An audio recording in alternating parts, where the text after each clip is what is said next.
violence and metaphysics that philosophy died yesterday, since Hegel, or Marx, Nietzsche, or Heidegger, and philosophy should still wander toward the meaning of its death, or that it has always lived knowing itself to be dying, as is silently confessed in the shadow of the very discourse which declared Philosophia perennis, that philosophy died one day within history, or that it has always fed on its own agony, on the violent way it opens history by opposing itself to non-philosophy, which is its past and its concern, its death and wellspring, that beyond the death, or dying nature, of philosophy, perhaps even because of it, thought still has a future, or even, as is said today, is still entirely to come because of what philosophy has held in store, or, more strangely still, that the future itself has a future. All these are unanimous swearable questions. By right of birth, and for one time at least, these are problems put to philosophy as problems philosophy cannot resolve. It may even be that these questions are not philosophical, are not philosophy's questions. Nevertheless, these should be the only questions today capable of founding the community, within the world, of those who are still called philosophers, and called such in remembrance, at very least, of the fact that these questions must be examined unrelentingly, despite the diaspora of institutes and languages, despite the publications and techniques that follow on each other, procreating and accumulating by themselves, like capital or poverty. A community of the question, therefore, within that fragile moment when the question is not yet determined enough for the hypocrisy of an answer to have already initiated itself beneath the mask of the question, and not yet determined enough for its voice to have been already and fraudulently articulated within the very syntax of the question. A community of decision, of initiative, of absolute initiality, but also a threatened community, in which the question has not yet found the language it has decided to seek, is not yet sure of its own possibility within the community. A community of the question about the possibility of the question. This is very little, almost nothing, but within it, today, is sheltered and encapsulated an unbreachable dignity and duty of Zion. An unbreachable responsibility. Why unbreachable? Because the impossible has already occurred.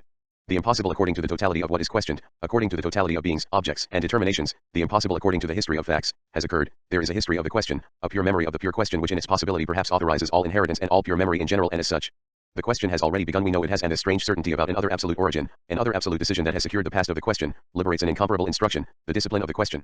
Through, that is to say that we must already know how to read this discipline, which is not yet even the inconceivable tradition of the negative, of negative determination, and which is completely previous to irony, to meunics, to epiche, and to doubt. An injunction is announced, the question must be maintained. As a question. The liberty of the question, double genitive, two must be stated and protected. A founded dwelling, a realized tradition of the question remaining a question. If this commandment has an ethical meaning, it is not in that it belongs to the domain of the ethical, but in that it ultimately authorizes every ethical law in general. There is no stated law, no commandment, that is not addressed to a freedom of speech. There is therefore neither law nor commandment which does not confirm and enclose, that is, does not dissimulate by presupposing it the possibility of the question. Thus, the question is always enclosed, it never appears immediately as such, but only through the hermetism of a proposition in which the answer has already begun to determine the question. The purity of the question can only be indicated or recalled through the difference of a hermeneutical effort. Thus, those who look into the possibility of philosophy, philosophy's life and death, are already engaged in, already overtaken by the dialogue of the question about itself and with itself. They always act in remembrance of philosophy, as part of the correspondence of the question with itself. Essential to the destiny of this correspondence, then, is that it comes to speculate, to reflect, and to question about itself within itself. This is where the objectification, secondary interpretation, and determination of the question's own history in the world all begin, and this is where the combat embedded in the difference between the question in general and philosophy as a determined finite and mortal moment or mode of the question itself also begins. The difference between philosophy as a power and adventure of the question itself and philosophy as a determined event or turning point within this adventure. This difference is better conceived today. That this difference has come to light, has been conceptualized as such, is doubtless an unnoticed and inessential sign for the historian of facts, techniques, and ideas. But, understood in all its implications, it is perhaps the most deeply inscribed characteristic of our age. And would not better thinking this difference be knowing that if something is still to transpire within the tradition by which philosophers always know themselves to be overtaken, then the tradition's origin will have to be summoned forth and adhered to as rigorously as possible? Which is not to stammer and huddle lazily in the depths of childhood, but precisely the opposite. Close to us, and since Hegel, in his mighty shadow, the two great voices which have ordered us to this total repetition which itself has recalled us to ourselves and has been acknowledged as of utmost philosophical urgency are those of Husserl and Heidegger. Despite the most profound dissimilarities, the appeal to tradition which is in no way traditional is shaped by an intention common to Husserlian phenomenology and to what we will call provisionally, by approximation and for reasons of economy, Heideggerian ontology. 3 Thus, very briefly, the entirety of philosophy is conceived on the basis of its Greek source. As is well known, this amounts neither to an Occidentalism, nor to a historicism. For it is simply that the founding concepts of philosophy are primarily Greek, and it would not be possible to philosophize, or to speak philosophically, outside this medium. That Plato, for Husserl, was the founder of a reason and a philosophical task whose telos was still sleeping in the shadows, or that for Heidegger, on the contrary, Plato marks the moment at which the thought of being forgets itself and is determined as philosophy. This difference is decisive only at the culmination of a common root which is Greek. The difference is fraternal in its posterity, entirely submitted to the same domination. Domination of the same two, which will disappear neither in phenomenology nor in ontology.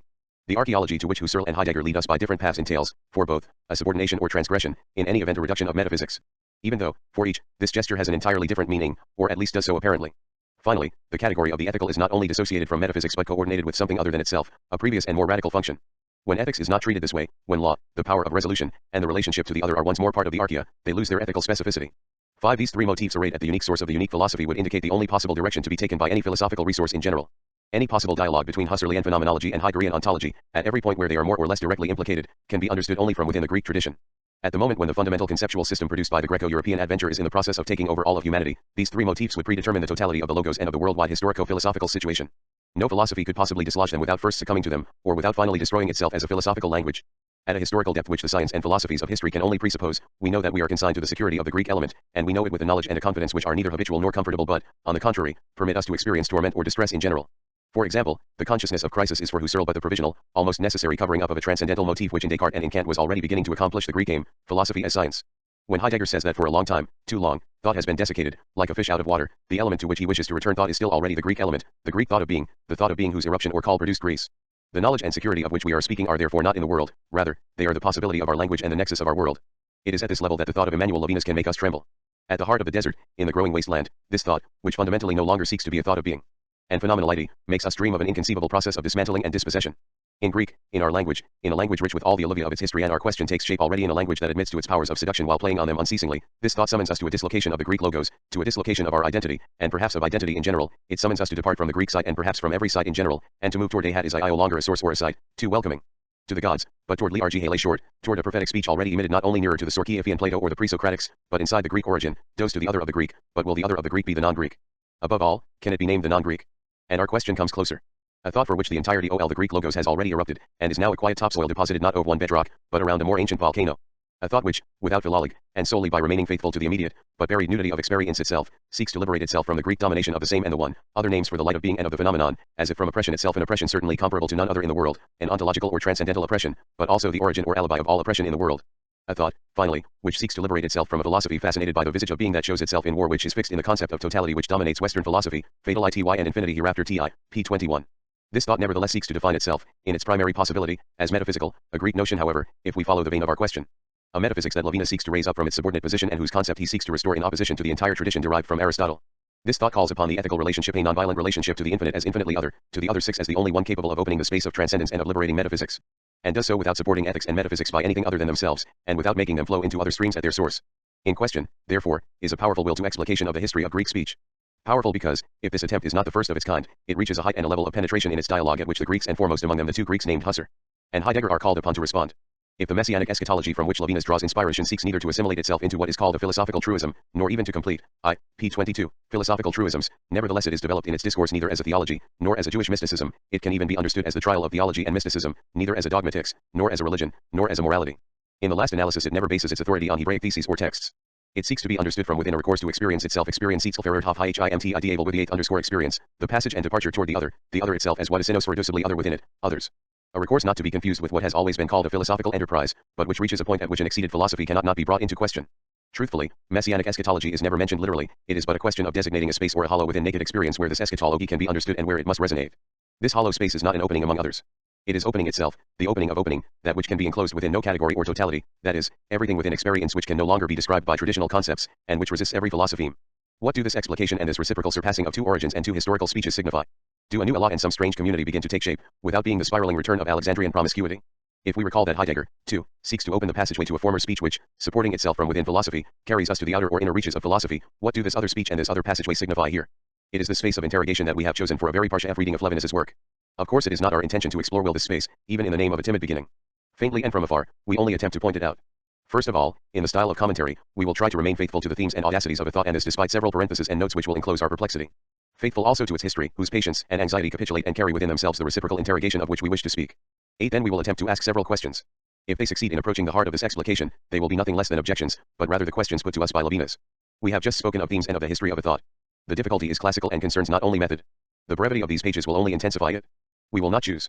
We will refuse to sacrifice the history of Levinas's thought and works to the order or aggregate of themes which must not be called a system assembled and enriched in the great book Totality and Infinity. And if we must, for once, have faith in him who stands most accused in the trial conducted by this book, the result is nothing without its becoming.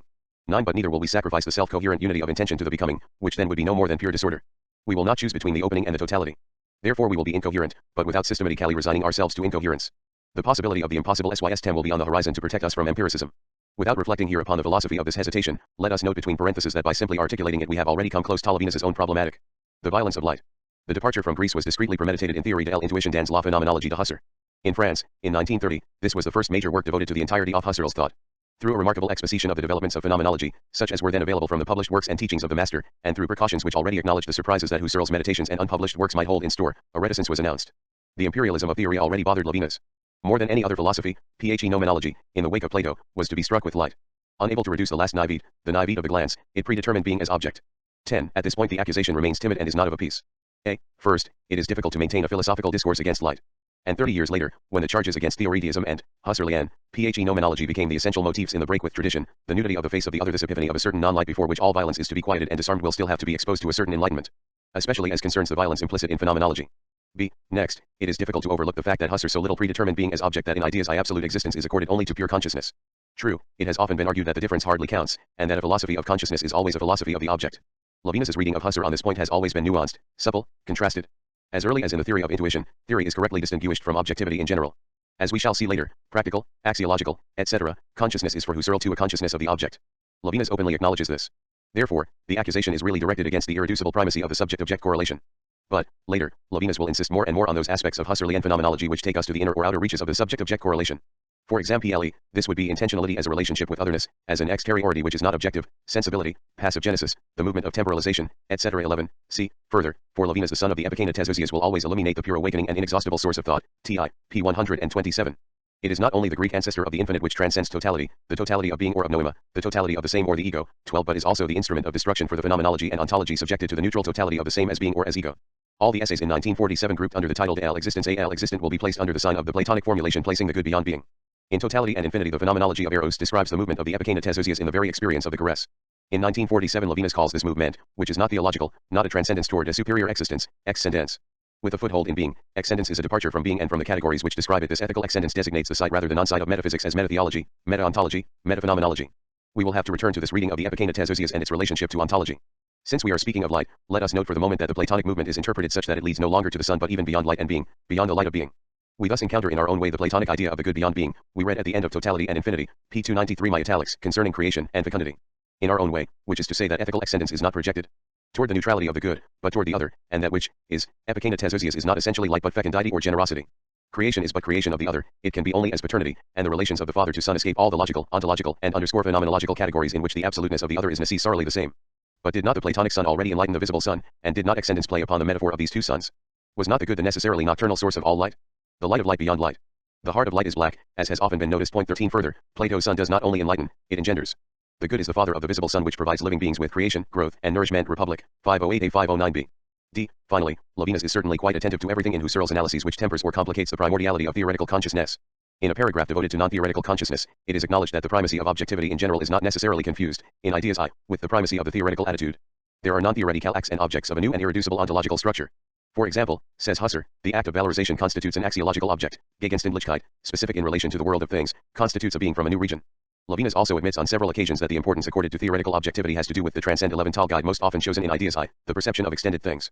However, we already know that this guide could be only a provisional example. Despite all these precautions, despite a constant oscillation between the letter and the spirit of Husserlianism, the former most often contested in the name of the latter, 14, and despite Levinas's insistence upon what is called a fluctuation in Husserl's thought, a break not to be reconsidered is signified. The phenomenological reduction, whose historical role is not even a problem for Husserl, remains a prisoner of the natural attitude which is possible in the extent to which the latter is theoretical. 15. Husserl gives himself the liberty of theory as he gives himself theory itself. Chapter 4 of La Conscience Theory Coop designates, within a compressed and nuanced analysis, the point of departure. One cannot simultaneously maintain the primacy of the objectifying act and the irreducible originality of non-theoretical consciousness. And if the conception of consciousness in the fifth undersection seems to us not only to affirm a primacy of theoretical consciousness, but sees it as the only access to what creates the being of the object, if the existing world, which is revealed to us, has the mode of existence of the object given over to the theoretical glance, if the real world is the world of knowledge, if in his Husserl's philosophy, knowledge and representation 16 is not a mode of life to the same degree as the others, nor a secondary mode, then we will have to take our leave yet. One already foresees the unease to which a thought rejecting the excellence of theoretical rationality will have to resign itself later, especially in that it never ceases to appeal to the most uprooted rationalism and universalism against the violences of mysticism and history, against the ravishing of enthusiasm and ecstasy. One foresees too, the difficulties of a progression which leads to a metaphysics of separation through a reduction of theoretism. For separation, distance, or impassiveness heretofore have been the targets of the classical objections against theoretism and objectivism. On the contrary, there will be more force and danger in denouncing the blindness of theoretism, its inability to depart from itself towards absolute exteriority, towards the totally other, the infinitely other more objective than objectivity, t.i. The complicity of theoretical objectivity and mystical communion will be Levinas's true target. The pre-metaphysical unity of one and the same violence. An alternation which always modifies the same confinement of the other. In 1930 Levinas turns toward Heidegger against Husserl. Senuendizeit is published, and Heidegger's teaching begins to spread. Everything which overflows the commentary and letter of Husserl's text moves toward ontology, in the very special sense Heidegger gives to the term, theory del intuition hereafter t. In his critique of Husserl, Levinas retains two Heideggerian themes. 1. Despite the idea, so profound, that in the ontological order the world of science is posterior to the concrete and vague world of perception, and depends upon it, Husserl perhaps was wrong to see in this concrete world, a world of perceived objects above all, t. Heidegger goes further, since for him this world is not primarily given over to the glance, but is rather, and we wonder whether Heidegger would have accepted this formulation in its very being like a center of action, a field of activity or of solicitude, if it. 2. If Husserl was right in his opposition to historicism and naturalistic history. He neglected the historical situation of man, understood in another sense 17 there exists a historicity and a temporality of man that are not only predicates but the very substantiality of his substance. It is this structure, which occupies such an important place in Heidegger's thought, Ibid.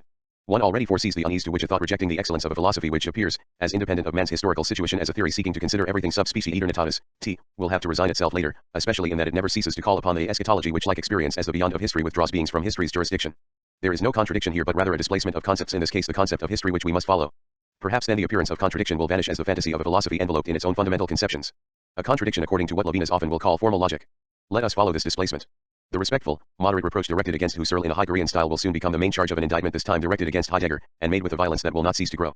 Certainly it is not a question of denouncing as militant theoretism a thought which, in its initial act, refused to treat the self-evidence of the object as its ultimate recourse, a thought for which the historicity of meaning, according to Levinas' own terms, destroys clarity and constitution as authentic modes of the existence of the mind, and equivalent existence hereafter eta, and for which, finally, the self-evident is no longer the fundamental mode of intellection, for which existence is irreducible to the light of the self-evident and the drama of existence is played out before light, Ibid. Nevertheless, at a singular depth but the fact and the accusation are made only more significant by it, Heidegger still would have questioned and reduced theoretism from within, and in the name of a Greco-Platonic tradition under the surveillance of the agency of the glance and the metaphor of light. That is, by the spatial pair inside-outside, but is this, in all its aspects, a spatial pair, which gives life to the opposition of subject and object. By allegedly reducing this last schema, Heidegger would have retained what made it possible and necessary, light, unveiling, comprehension or pre-comprehension. This what the texts written after and equivalent existence tell us. Heideggerian care, illuminated as it is by comprehension, even if comprehension offers itself as care, is already determined by the structure inside-outside that characterizes light. In making the structure inside-outside tremble at the point where it would have resist Heidegger, Levinas in no way pretends to erase it, or to deny its meaning and existence. Nor does he do so, moreover, when the opposition subject-object or cogito-cogitatum is in question. In the style by which strong and faithful thought is recognized, this is Heidegger's style too. Levinas respects the zone or layer of traditional truth, and the philosophies whose presuppositions he describes are in general neither refuted nor criticized. Here, for example, it is a question simply of revealing beneath this truth, as that which founds it and is dissimulated within it, a situation which precedes the division of being into an inside and an outside. However, it is also a question of inaugurating, in a way that is to be new, quite new, a metaphysics of radical separation and exteriority. One anticipates that this metaphysics will have some difficulty finding its language in the medium of a traditional logos entirely governed by the structure inside-outside, interior-exterior. Thus, without being knowledge, Heidegger's temporality is ecstasy, being outside itself. Not a transcendence of theory, but already deportation from an interior toward an exterior. The structure of Mit 18 itself will be interpreted as a Platonic inheritance, belonging to the world of light. In effect, through the experience of eros and paternity, through the waiting for death, there should arise a relationship to the other which can no longer be understood as a modification of the Eleatic notion of being, ele temps et elotra hereafter ta. The latter would demand that multiplicity be included in, subjected to, the domination of unity. And it would still govern Plato's philosophy, according to Levinas, even unto its concept of femininity, conceived as matter in the categories of activity and passivity, and its concept of a city-state which must imitate the world of ideas. It is, toward a pluralism which does not fuse into unity that we wish to make our way, and, if it can be dared, to break with Penenids, ta. Thus, Levinas exhorts us to a second parricide. The Greek father who still holds us under his sway must be killed, and this is what a Greek Plato could never resolve to do, deferring the act into a hallucinatory murder. A hallucination within the hallucination that is already speech. But will a non-Greek ever succeed in doing what a Greek in this case could not do, except by disguising himself as a Greek, by speaking Greek, by feigning to speak Greek in order to get near the king? And since it is a question of killing a speech, will we ever know who is the last victim of this stratagem? Can one feign speaking a language? The Eleatic stranger and disciple of Parmenides had to give language its due for having vanquished him, shaping non-being according to being. He had to say farewell to an unamable opposite of being and had to confine non-being to its relativity to being, that is to the movement of alteriority. Why was the repetition of the murder necessary according to Levinas? Because the Platonic gesture will be ineffectual for as long as multiplicity and alteriority are not understood as the absolute solitude of the existent in its existence. These are the translations of scenes and sense chosen by Levinas at this point for reasons of euphony. Fa. 19 This choice will always retain a certain ambiguity. By existent, in effect, Levinas almost if not always understands the being which is man, being in the form of Dasein. Now, thus understood, the existent is not being, scenes, in general, but refers to what Heidegger calls existence mainly because it has the same root that is the mode of being, and precisely, the being of the being which keeps itself open for the aperture of being, and within it. Was Beatet existence in senuendi Zeit? Das Wort nicht wise descends, uendis Wort das Sendes genigen senden, das offen steht wie die Offenheit descends, in der steht, in dem sie aussteht. Introduction to was his Metaphysics. Now this solitude of the existent in its existence would be primordial and could not be conceived on the basis of the neutral unity of existence which Levinas often and profoundly describes under the heading of the there is. But is not TET air is TH totality of I and DT in it, neutral, anonymous beings HHETEE is calls for systematic Conrad ERT and being itself? Theme of TE there HHEHE confrontation with Heidegger's allusions to TEES gift, being and time, letter on humanism, and RA confrontatio underscore n.1. TI underscore NASQPJ LODAs to EG of Q underscore comma, 2. High green NGJ.sh, with T experience of fright, WIC Heidegger says, into H he always resid HHT fine accord was his metaphysic, EE backslash THS near S antial anxiety. E relations IP to the OTER arises from the DPTS of this S litude. Without it, with HHEHY's TOH out this primordial secret, a reside is. Philoso E triculsion. 2. FHES crit and the basis OHH pretext T edit understand T the unity of existent, on T exists CHOHEH slash or that it is TE secret of TE existent, is to confine oneself to unity, and to backslash let Parmenides SKEFW therefore, Levinas NC Ford will backslash move toward underscore. Thog TF original, differ NCEEH is this T in contradiction. W1 TLT Heidegger SHO, dash, dash. EEHHHD at 1 ohms, NCE between NT is difference and TE different of WIC Heidegger speaks.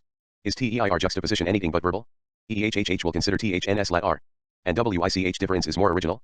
WSA quest EHTN of unity, a PEHOEA world of Logilosophy of a world of light, a world with heliopolitics TH out time. In this social ideal will be sought in an ideal of HHH representation, in a fusion, TE subject, losing himself in a collective HH says us, EIC, turned common ideal. It is though collectivity W and W toward TE war TE trod HHHE intelligible son, T, EXPRINCE, TE other at his side and HHHHEHH I'm. Mighty Nandersane also remains TE collectivity of NNT face to face with TE with, and its AUT intic form is revelate around the truth. Now, W oak to HHHHHEMITHHEHH out, for our part, TE preposition S at it is not TWIC must describe the original relation with TE other beneath solidarity, beneath companions IP, midsane, HHHHHHE before WH. Would be only a derivative and modified form of THE originary relation with the OTER, Levinas already aims for TH face to face, THEH encounter with the face. Face to face without intermediary and without communion. Without incendiary and without communion, neither mediate nor immediate, such is the truth of our relation to the other, the truth to which the traditional logos is forever inhospitable. This unthinkable truth of living experience, to which Levinas returns ceaselessly, cannot possibly be encompassed by philosophical speech without immediately revealing, by philosophy's own light, that philosophy's surface is severely cracked, and that what was taken for its solidity is its rigidity. It could doubtless be shown that it is in the nature of indecisive moments, to move along these cracks, master left full ROR sin B and Asians we oita in stungy its proper root is, not TEF and it E or this, or T at, but of a neat or T is, nor that. At HOEHHEH, the poet pound 0 RC underscore R.G.2, underscore 1 dot comma, I dot JJJ. JJD Albert native. Dot comma. EHOET1S underscore NG9F pound 1. Language. Through it, its opening, experience itself is when silently revelate. Minion, absolute proximity, and abso without intermediary and without CHOTEOTER, distance is loot distance, eros in wick, within the proximity to HHH integrally maintained, eros whose pathos is made simultaneously of this prox underscore I am I and this duality. Fixed community of I and preserus and therefore of non backslash no men lighting. No a community without LHT, not a blind old underscore synagogue, but underscore L dash dash dot. L9 1.1 underscore, R dot A, 1 or 1, Tom 11 GHCTA 1 TGNTB underscore 4 neutral 1 TGHT, J. FO. Dot. Underscore T pith which arrives as a triord PMTY, I or fruit which we look toward together, J the judgmental arbitrator's truth. Only the other, the totally other, can be man L fest underscore as. What it is before the underscore shared truth, within a certain non-manifestation ADSAE1, 1T can be said only of the other that its phenomenon TS assertum underscore RT. Colon. Underscore. Non-phenocrean, its presence, is, assertum absence. Not pure and simple of sense, for their logic could make its claim, but a certain absence. Such a formulation shows clearly that within this experience of the other the logic of non-contradiction, that is, everything which Levinas designates as phonologic, is contested in its root. This root would be not only the root of our language, but the root of all of Western philosophy, 20 particularly phenomenology and ontology. This naivete would prevent them from thinking the other, that R is from thinking, and this would indeed be the reason why, although Levinas, J the enemy of thought, does not say so, and from aligning their discourse with the other. The consequence would be double. A. Because they do not think the other, they do not have time. Without time, they do not have history. The absolute ALDRID of each instant, without which there would be no time, cannot be produced constituted within the identity of the subject or the existent. It comes into time through the other. Bergson and Heidegger would have overlooked this, F, E L existence L existent hereafter E, and Husserl even more so. B, more seriously, to renounce the other, not by being weaned from it, but by detaching oneself from it, which is actually to be in relation to it, to respect it while nevertheless overlooking it, that is, while knowing it, identifying it, assimilating it, to renounce the other is to enclose oneself within solitude, the bad solitude of solidity and self-identity, and to repress ethical transcendence. In effect, if the Parmenidean tradition we know now what this means for Levinas disregards the irreducible solitude of the existent, by the same underscore token it disregards the relationship to the other. It does not think solitude, it does not appear to itself to be solitude, because it is the solitude of totality and opacity. Solipsism is neither observation nor sophism, it is the very structure of reason. The or, there is a soli, 2.g/y of .ranll-.s19.lij capable of respecting the being and meaning of the other, phenomenology and ontology would be philosophies of violence. Through them, the entire philosophical tradition, in its meaning and at bottom, would make common cause with oppression and with the totalitarianism of the same. The AET clandestine friendship underscore between light and po_LEJ, the ancient point 2JE dot elect between TE or at 1 cut J, I she, Y and technic, P, 2 LE dot lick dot Y1 if the further CIDVFL cest, seized, and K1T old not be the other. To pose, KSS, to know, to ras are all synonyms of power, IA. To see and to know, to have, and to will, unfold only within the oppressive and luminous identity of the same, and they remain, for Levinas, fundamental categories of phenomenology and ontology. Everything given to me within light appears as given to myself by myself. Henceforward, the heliological metaphor only turns away our glance, providing an alibi for the historical violence of light, a displacement of technico-political oppression in the direction of philosophical discourse. For it has always been believed that metaphors exculpate, lift the weight of things and of acts. If there is no history, except through language, and if language, except when it names being itself or nothing, almost never, is elementally metaphorical, Borges is correct, perhaps universal history is but the history of several metaphors. Light is only one example of these several fundamental metaphors, but what an example. Who will ever dominate it, who will ever pronounce its meaning without first being pronounced by it? What language will ever escape it? How, for example, will the metaphysics of the face as the epiphany of the other free itself of light? Light perhaps has no opposite, if it does, it is certainly not night. If all languages combat within it, modifying only the same metaphor and choosing the best light, Borges, several pages later, is correct again, perhaps universal history is but the history of the diverse intonations of several metaphors, La Sphere de Pascal, my italics. 2 Phenomenology, Ontology, Metaphysics. These measures were critical, but they obeyed the voice of full certainty.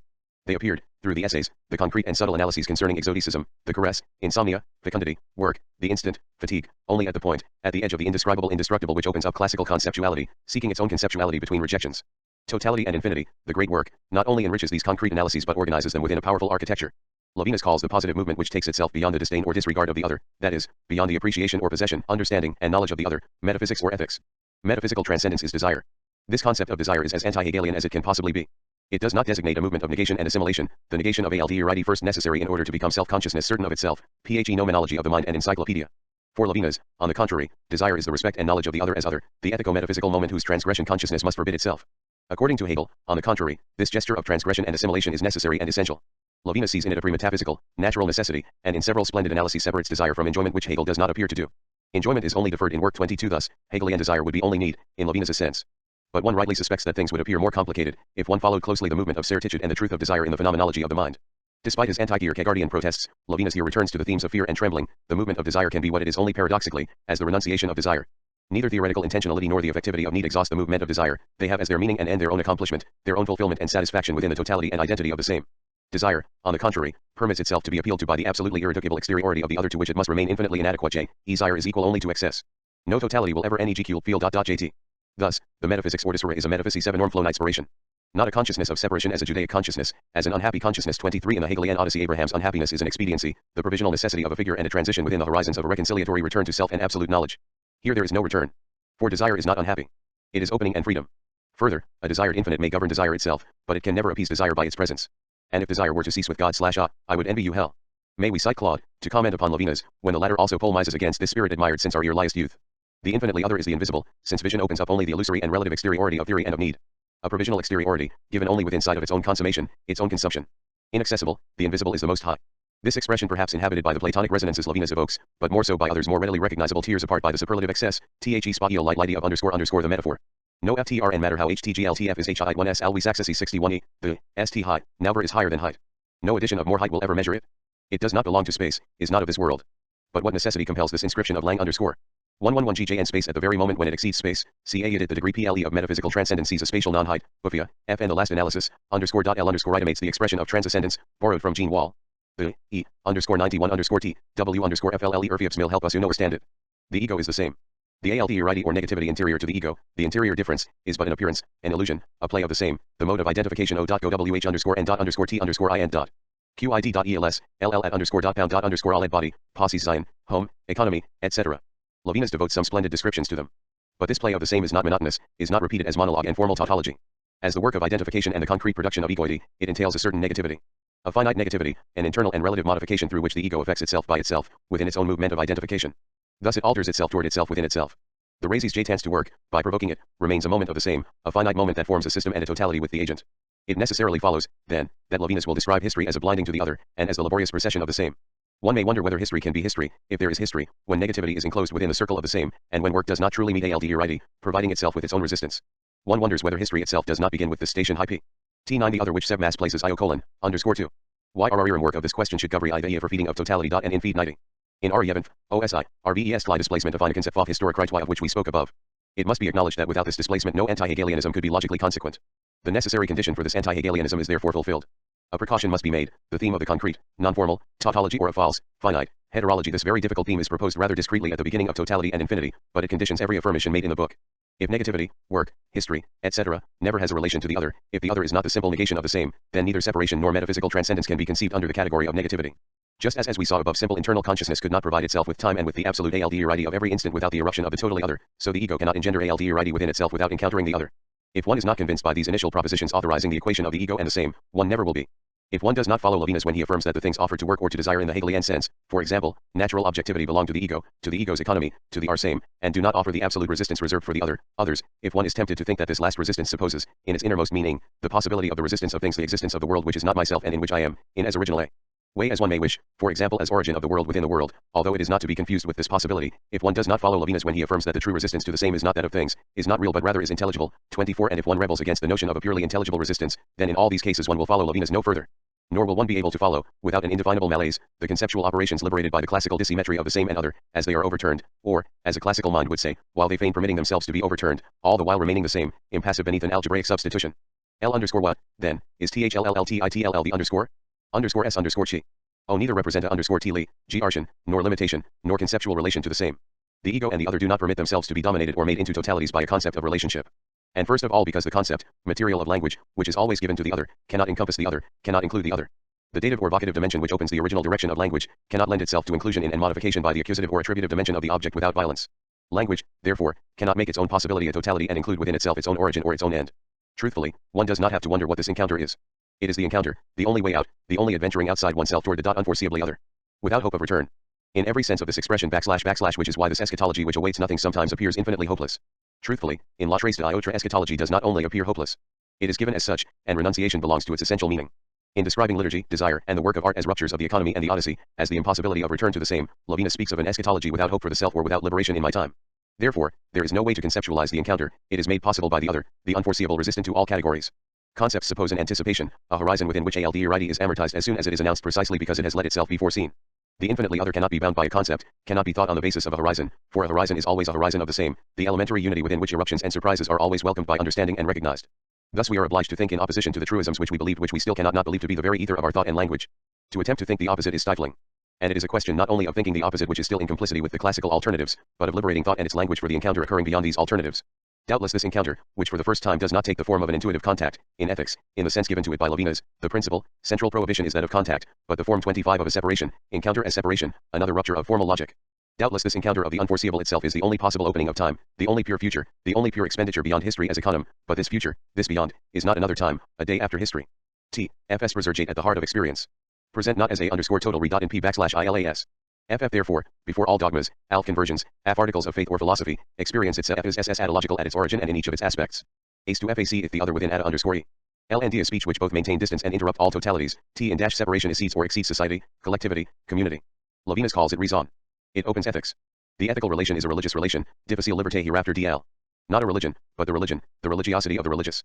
This transcendence beyond negativity is not accomplished by an intuition of a positive presence, it only, I doc statuts lang underscore at the point where neither no nor yes is the first word, LJ, T an interrogatio FOT a theoretical interrogation, however, but a total question a isires a including, a supplication, a demanding prayer addressed to a freedom, that is, to a commandment, the only possible ethical imperative, T only incarnated nonviolence in LLR. An immediate respect for the outlier FIMSR equals one might say although without following any literal indication by Levinas because it does not pass through the neutral element of the universal, and through respect in the Kantian sense 26 for the law.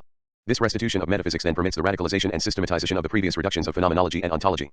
The act of seeing is at the outset a respectful knowledge, and light passes for the medium which as faithfully and neutrally as possible, as a third party permits the known to be. It is not by chance that the theoretical relation has been the preferred framework of the metaphysical relation, CFTI. When the third term, in its most neutral intermination, is the light of being which is neither a being nor a non-being, while the same and the other are the theoretical relation is ontology. According to Levinas, the latter always brings the other back into the midst of the same and does so for the benefit of the unity of being. And the theoretical freedom which accedes to the thought of being is but the identification of the same, the light in which I provide myself with what I claim to encounter, that is, an economic freedom, in the particular sense Levinas gives to this word. A freedom in immanence, a pre-metaphysical, one could almost say a physical, freedom, an empirical freedom, even if it is called reason within history. Reason would be nature. Metaphysics begins when theory criticizes itself as ontology, as the dogmatism and spontaneity of the same, and when metaphysics, in departing from itself, FTS itself BLLL. TMOQLL 1/4 J underscore IGNBX the other in the movement of ethics. Although in fact it is secondary, metaphysics as the critique of ontology is rightfully and philosophically primary. If it is true that Western philosophy most often has been an ontology dominated since SOC rates by a reason which receives only what it gives itself, 27 a reason which does nothing but recall itself to itself, and if ontology is tautology and egology, then it has always neutralized the other, in every sense of the word. Phenomenology cal neutralization, one might be tempted to say, gives the most subtle and modern form to this historical, political, and authoritarian neutralization. Only metaphysics can free the other from the light of being or from the phenomenon which takes away from being its resistance. Heideggerian ontology, despite its seductive appearance, would not escape this framework. It would still remain egology and even egoism. Senuendizide has argued perhaps but one sole thesis, being is inseparable from the comprehension of being, which unfolds as time, being is already an appeal to subjectivity. The primacy of ontology for Heidegger does not rest on the truism, to know the existent it is necessary to have comprehended the being of the existent. To affirm the priority of being over the existent is, indeed, to decide the essence of philosophy, it is to subordinate the relation with someone, who is an existent, the ethical relation, to a relation with the being of the existent, which, impersonal, permits the apprehension, the domination of the existent, a relationship of knowing, subordinates justice to freedom, the mode of remaining the same in the midst of the other, TI, p. 45. Despite all the misunderstandings which may be embedded in this treatment of Heideggerian thought we will study them for themselves later. Levinas's intention, in any event, seems clear. The neutral thought of being neutralizes the other as a being, phys a philosophically nlpp, yet.l. Ti, p. 46, a philosophy of the neutral, the tyranny of the state as an anonymous and inhuman universality. Here we find the premises for a critique of the state's alienation whose anti-Hegelianism would be neither subjectivist, nor Marxist, nor anarchist, for it is a philosophy of the principle, which can be only as a commandment. The Heideggerian possibilities remain powers. Although they are pretechnical and pre-objective, they are nonetheless oppressive and possessive. By another paradox, the philosophy of the neutral communicates with a philosophia of the sight, of rootedness, of pagan violence, of ravishment, of enthusiasm, a philosophy offered up to the sacred, that is, to the anonymous divinity, the divinity without the deity, DL. It is a shameful materialism in that it is complete, for at heart materialism is not primarily sensualism, but a recognized primacy of the neutral, TI. The notion of primacy, employed so frequently by Levinas, well translates the gesture of his entire critique. According to the indication present in the notion of archaea, the philosophical beginning is immediately transposed into an ethical or philosophical command. From the very first, primacy indicates principle and chief. All the classical concepts interrogated by Levinas are thus dragged toward the agora, summoned to justify themselves in an ethico-political language that they have not always sought or believed that they sought to speak, summoned to transpose themselves into this language by confessing their violent aims. Yet they already spoke this language in the city, and spoke it well, by means of the teachers of philosophy and despite philosophy's apparent disinterest, notwithstanding its eventual return to power. Here we find the premises for a non-Marius. Reading C of Philoso too high as ideology. Comma, dash dash dot dash dot dash dash dash dash, underscore comma underscore underscore, comma dot dash, dash comma dash. The ways chosen by Levinas are decidedly difficult, rejecting idealism and the philosophies of subjectivity. He must also denounce the neutrality of a logos which is the verb of no one, I. It could no doubt be demonstrated that Levinas, uncomfortably situated in the difference between Husserl and Heidegger and, indeed, by virtue of a history of his thought always criticizes the one in a style and according to a scheme borrowed from the other, and finishes by sending them off into the wings together as partners in the play of the same and as accomplices in the same historico-philosophical coup. The verb must not only be the verb of someone, it must overflow, in its movement toward the other, what is called the speaking subject. Neither the philosophies of the neutral nor the philosophies of subjectivity can acknowledge this trajectory of speech that no speech can make into a totality.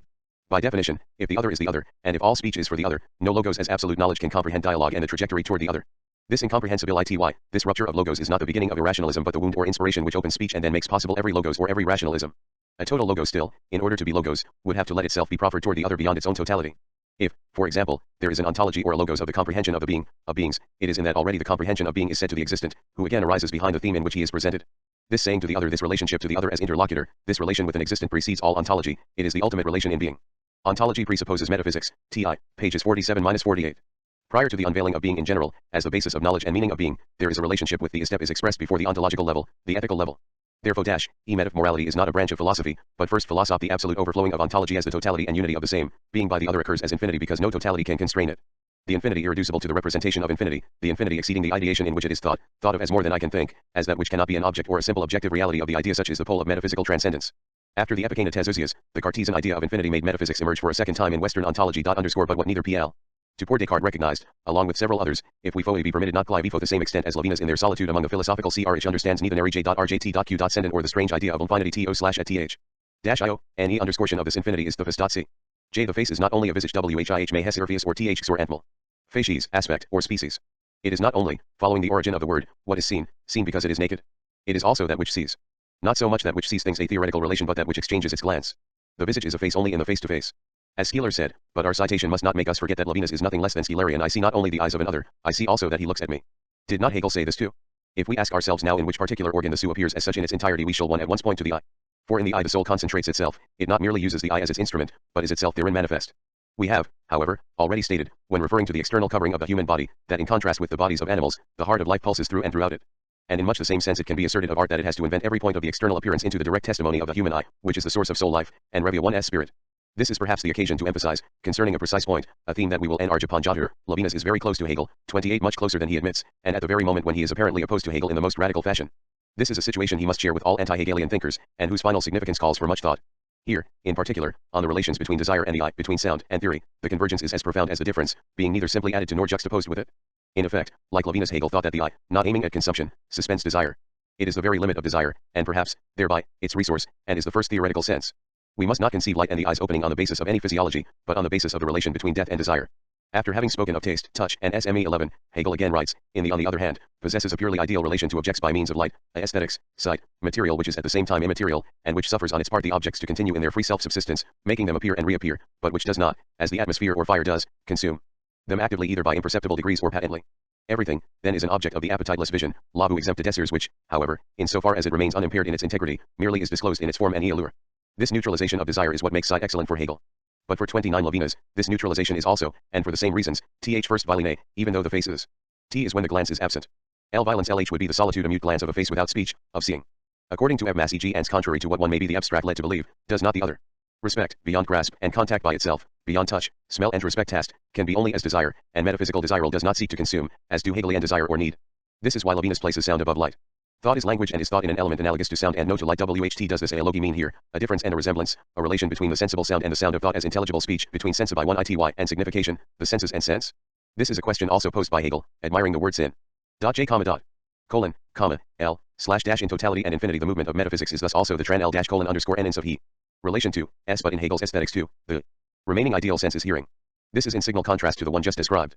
Hearing is concerned with the tone, rather than the form and color of an object, with the vibration of what is cor real. It requires no pros f dissolution, as the sense of smell requires, but mere a trembling of the object by which the same is in no wise impovenched.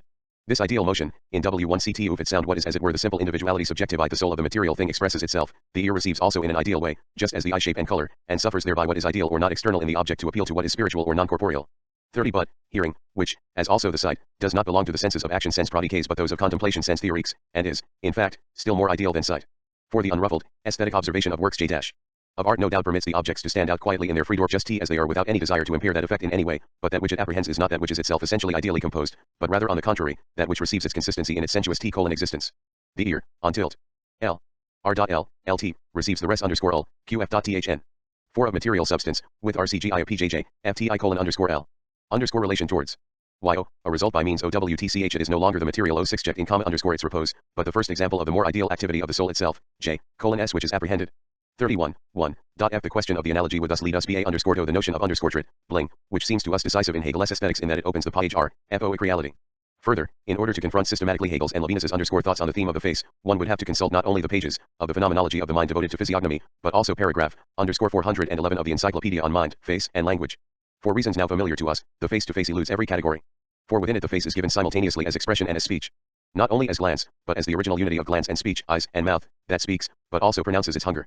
Thus it is also that which hears the invisible, for thought is E, and is thought in an element analogous to sound and not to light. This unity of the face precedes, in IH. Signification, the slash of senses and organs of sensibility. Its signification is therefore IRV deductible, elver, the face oos not signify. It does not incarnate, envelop, or as using other UIMISETF, SUIC of activity, etc. Thought is speech, and is AACE belen S to the most therefore immediately FCE. In this, the thematic of the FRN philosophy of language and OTEO Weitze. The other is not signaled by H1 Slays, Eliaton Lil's face, absolutely present, in his face, the other without any metaphor faces me. 32 The other, therefore, is given in person and slash dash comma underscore slash backslash dot without allegory only in the face. Let us recall what Feuerbach, who also made the themes of height, substance, and face communicate with each other, said on this subject, that which is situated highest in space is also in its quality the highest part of man, that which is closest to him, that which one can no longer separate from him and this is his head. If I see a man's head, it is the man himself who I see, but if I only see his torso, I see no more than his torso. 33 That which can no longer be separated from, is substance in its essential predicates and in itself. Levinas also often says cath auto and substance in speaking of the other as face, HD fa, colon dash dash dash, the face is not IP point E pound 2 E dot I, 9 TJL, fill 1 IE a 1 source on the face is neither allegory nor, as one might be tempted to believe, prosopopia. Consequently the height of the face, in relation to the rest of the body, perhaps determines in part only, as we will see later, the expression most high which we examined above. If the height of the most high, as we might be tempted to say, does not belong to space, and this is why the superlative must destroy space as it constructs the metaphor, it is not because it is foreign to space, but because, within space it is the origin of space, orienting space through speech and glance, through the face, the chief who commands body and space from above. Aristotle, indeed, compares the transcendental principle of the good to the chief of the armies, however, he overlooks both the face, and the fact that the god of the armies is the face. The face does not signify, does not present itself as a dash, sign, but expresses itself, offering itself in person, in itself, cath auto, the thing I.in underscore itself expresses itself. To express oneself is to be behind the sign. To be .j, tie phi s11 underscore 9 is this not, first of all, to be capable of attending, to, one's enfoisd it, according to the expression used in the Phaedrus as argument against the oath, or Hermes an expression Levinas makes his own on several occasions. Only living speech, in its mastery and magisteriality, is able to assist itself, and only living speech is expression and not a servile sign on the condition that it is truly speech, the creative voice, and not the accomplice voice which is a servant, Ejabes. And we know that all the gods of writing, Greece, Egypt, Assyria, Babylonia, have the status of auxiliary gods, servile secretaries of the great god, lunar and clever couriers who occasionally dethrone the king of the gods by dishonorable means. The written and the work are not expressions but signs for Levinas, along W with the reference to the Epicana Tesosias, this is at very least the second Platonic theme of totality and infinity. It is also to be found in Nicholas of CUSA. While the worker abandons his work, which then pursues its independent destiny, the verb of the professor is inseparable from the very person who proffers it. 34 The critique of the work thus implied separates Hegel from Nicholas of CUSA for one time at least. This problematic requires separate consideration in and of itself. Is oral discourse the plenitude of discourse? Or, is it, in another sense, the speech activity in which I am absent, missing from my products which then betray me more than they express me? Is the frankness of expression essentially an peck of living speech for him who is not God? This question is meaningless for Levinas, who conceives the face in terms of the resemblance of man and God. Are not weight and magisterial instruction an aspect of writing? Is it not possible to invert all of Levinas's statements on this point? By showing, for example, that writing can assist itself, for it has time and freedom, escaping better than speech from empirical urgencies. That, by neutralizing the demands of empirical economy, writ NG's SE11E is more metaphysical, in Levinas's sense, than speech. That the writer absents himself better, that TS, expresses himself better as other, addresses himself to the other more effectively than the man of speech. And that, in depriving himself of the enjoyments and effects of his signs, the writer more effectively renounces violence. It is true that he perhaps intends only to multiply his signs to infinity, thus forgetting at very least the other, the infinitely other as death, and thus practicing writing as deferral and as an economy of death. The limit between violence and non-violence is perhaps not between speech and writing but within each of them. The thematic of the trace, which Levinas distinguishes from the effect, the path, or the sign which is riot, related to the other as the invisible absolute, should lead to a certain rehabilitation of writing. Is not the he whom transcendence and generous absence uniquely at 11 FL.9 unsaying the trace more readily the author of writing taken of speech? T.G. Trans economy, he pure expenditure as determined by Levinas, plain or J. Th. It is not simply to be confused with either the letter or with speech. It is not a sign, and therefore its concept cannot include the concept of the work found in totality and infinity. Levinas is thus at once quite close to and quite far from Nietzsche and Baudelaire. Maurice Blanchot speaks of his disagreement with this preeminence of oral discourse, which resembles the tranquil humanist and Socratic speech which brings us close to the speaker. 35 Moreover, how could Hebraism belittle the letter, in praise of which Levinas writes so well? For example, to admit the action of literature on men is perhaps the ultimate wisdom of the West, in which the people of the Bible will be recognized, DL, and the spirit is free in the letter, and subjugated in the root, and then, to love the Torah more than God is protection against the madness of a direct contact with the sacred, DL. The aspect of living and original speech itself which Levinas seeks to save is clear.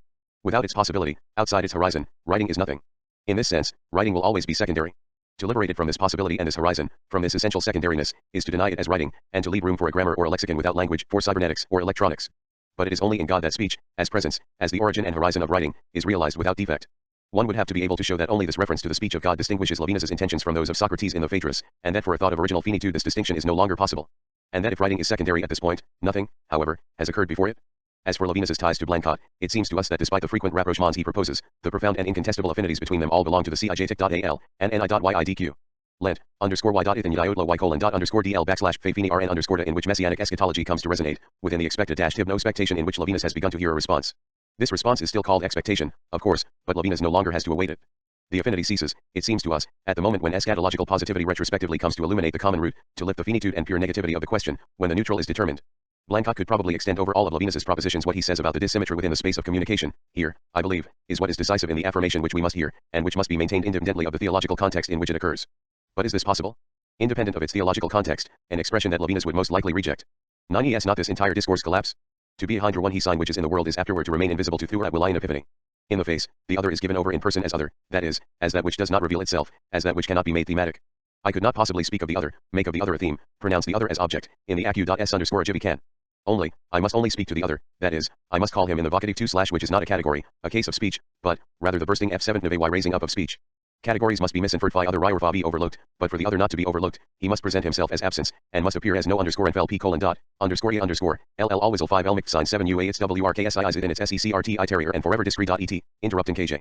J1j oracle totality s through its freedom of spi dot pound ll comma _ the faces. LQT _9 jthes world. I. Is the origin of the world dash. Can spe of it only by speaking to it, and I may reach itally reach it? But I must only reach it as the inaccessible, the invisible, the intangible. Secret, separate, I invisible like Jij, the very condition of man. This is the ver y _h /tfjb _v status of watus.cauth psyche. This absolute sparahan, this natural atheism, this lying freedom in which truth and discourse take root, all this is a / great glory for the Creator. An affirmation which, for once at least, is hardly disorienting. For the face to present the other without metaphor, speech must not only translate thought. Thought, of course, already must be speech, but above all the body must also remain a language. Rational knowledge must not be the first word of words. If one is to believe Levinas, Husserl, and Heidegger, at bottom, accepted the classical subordination of language to thought, and body to engage. On the contrary, Merleau-Ponty, better than others, would have shown that disincarnated thought, thinking of speech before speaking it, thought as constitutive of the world of speech, was a myth but by the force of a movement proper to Levinas, he accepts this extreme modern audacity only to redirect it toward an infinitism that this audacity itself must suppose, according to himself, and the form of this infinitism is often quite classical, pre-Kantian rather than Hegelian. Thus, the themes of one's own body as language and as intentionality cannot get around the classical dangers, and thought cannot first be language unless it is acknowledged that thought is first and irreducibly a relation to the other, which it seems to us did not escape Merleau-Ponty, 36 but a relation to an irreducible other who summons me without possibility of return from without. For in this order is presented the infinity which no thought can enclose and which / forbids all monologue even if it had the corporal intentionality of Merleau / Ponty. Despite all appearances and all habitual thinking, it must be acknowledged / edged here that the dissociation of thought and language, and the subordination I of the latter to the former, are proper to a philosophy of finitude. And this / demonstration would refer us once more to the Cartesian cogito of the third, meditation, beyond Merleau-Ponty, Heidegger, and Husserl.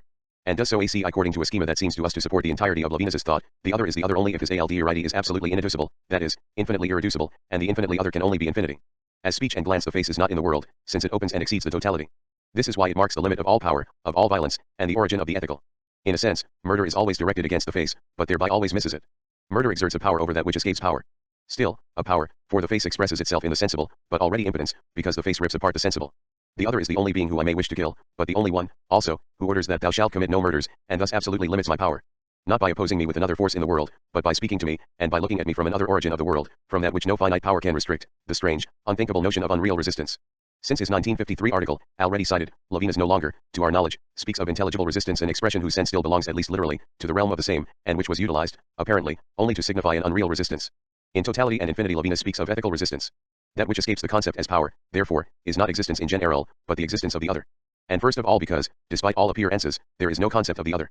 We would have to reflect upon this word other autrui in an artisan-like way, in the realm where philosophy and philology constrain each other, uniting their concerns and their rigor. This word other circumscribed in silence by the capital letter which ever increases the neutrality of the other, and which we use so familiarly, even though it is the very disorder of our conceptuality. Is it only a common noun without concept? But, first of all, is it a noun? It is not an adjective, or a pronoun, therefore it is a substantive, and such it is classed by the dictionaries, but a substantive which is not, as usual, a species of noun, neither common noun, for it cannot take, as in the category of the other in general, the heteron, the definite article, nor the plural.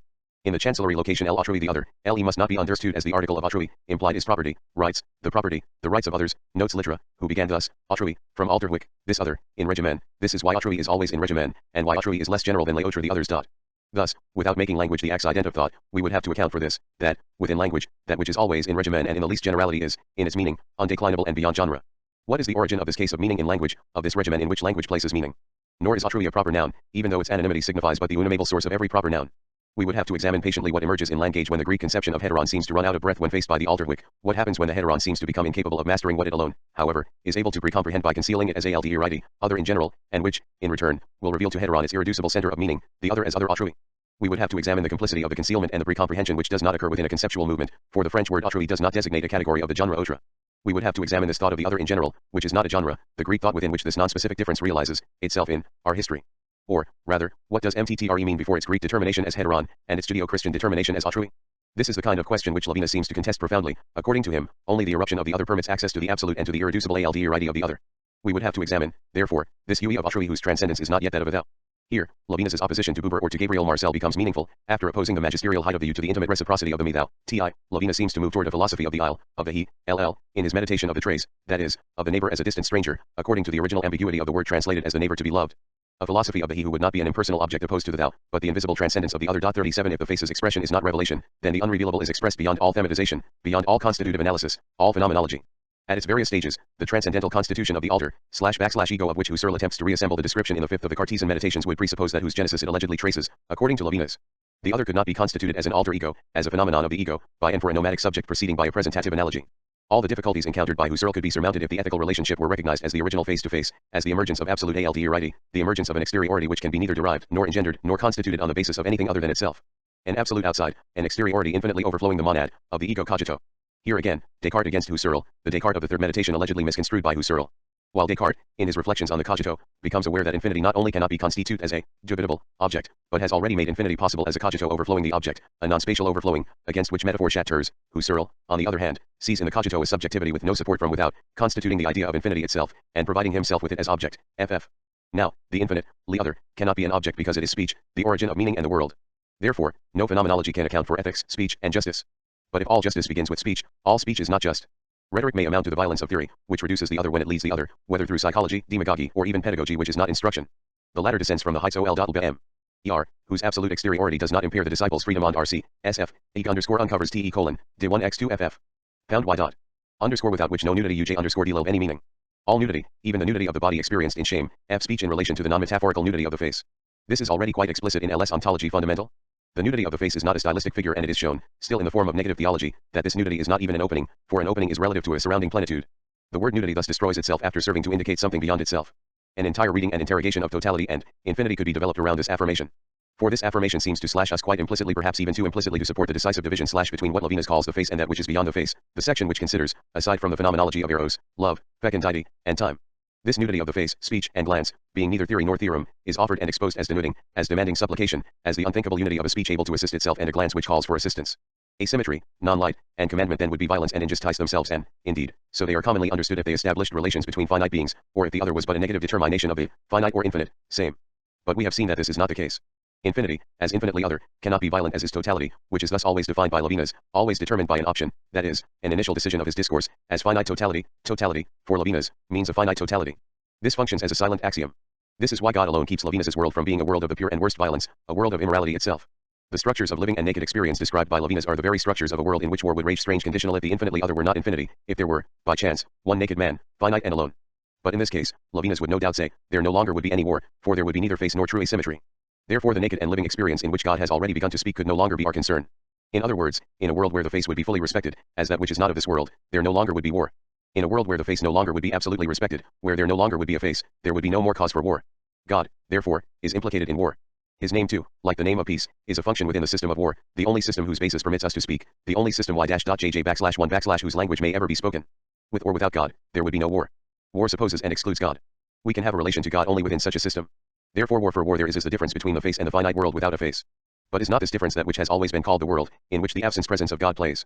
Only the play of the world permits us to think the essence of God. In a sense that our language and Levinas's also accommodates poorly the play of the world precedes God. The face-to-face, then, is not originally determined by Levinas as the vis-a-vis of two equal and upright men. The latter supposes the face-to-face of the man with bent neck and eyes raised toward the God on high. Language is indeed the possibility of the two-face and of being upright, b is not exclude inferiority, the huj, GJYG_FGL_ants at the father as the glance of the child made in memory of having been expulsed before knowing how to walk, and of having been delivered, prone and in fawns, into the hands of the adult masters. Man, one might say, is a God arrived too early, that is, a God who knows himself forever late in relation to the already there of being.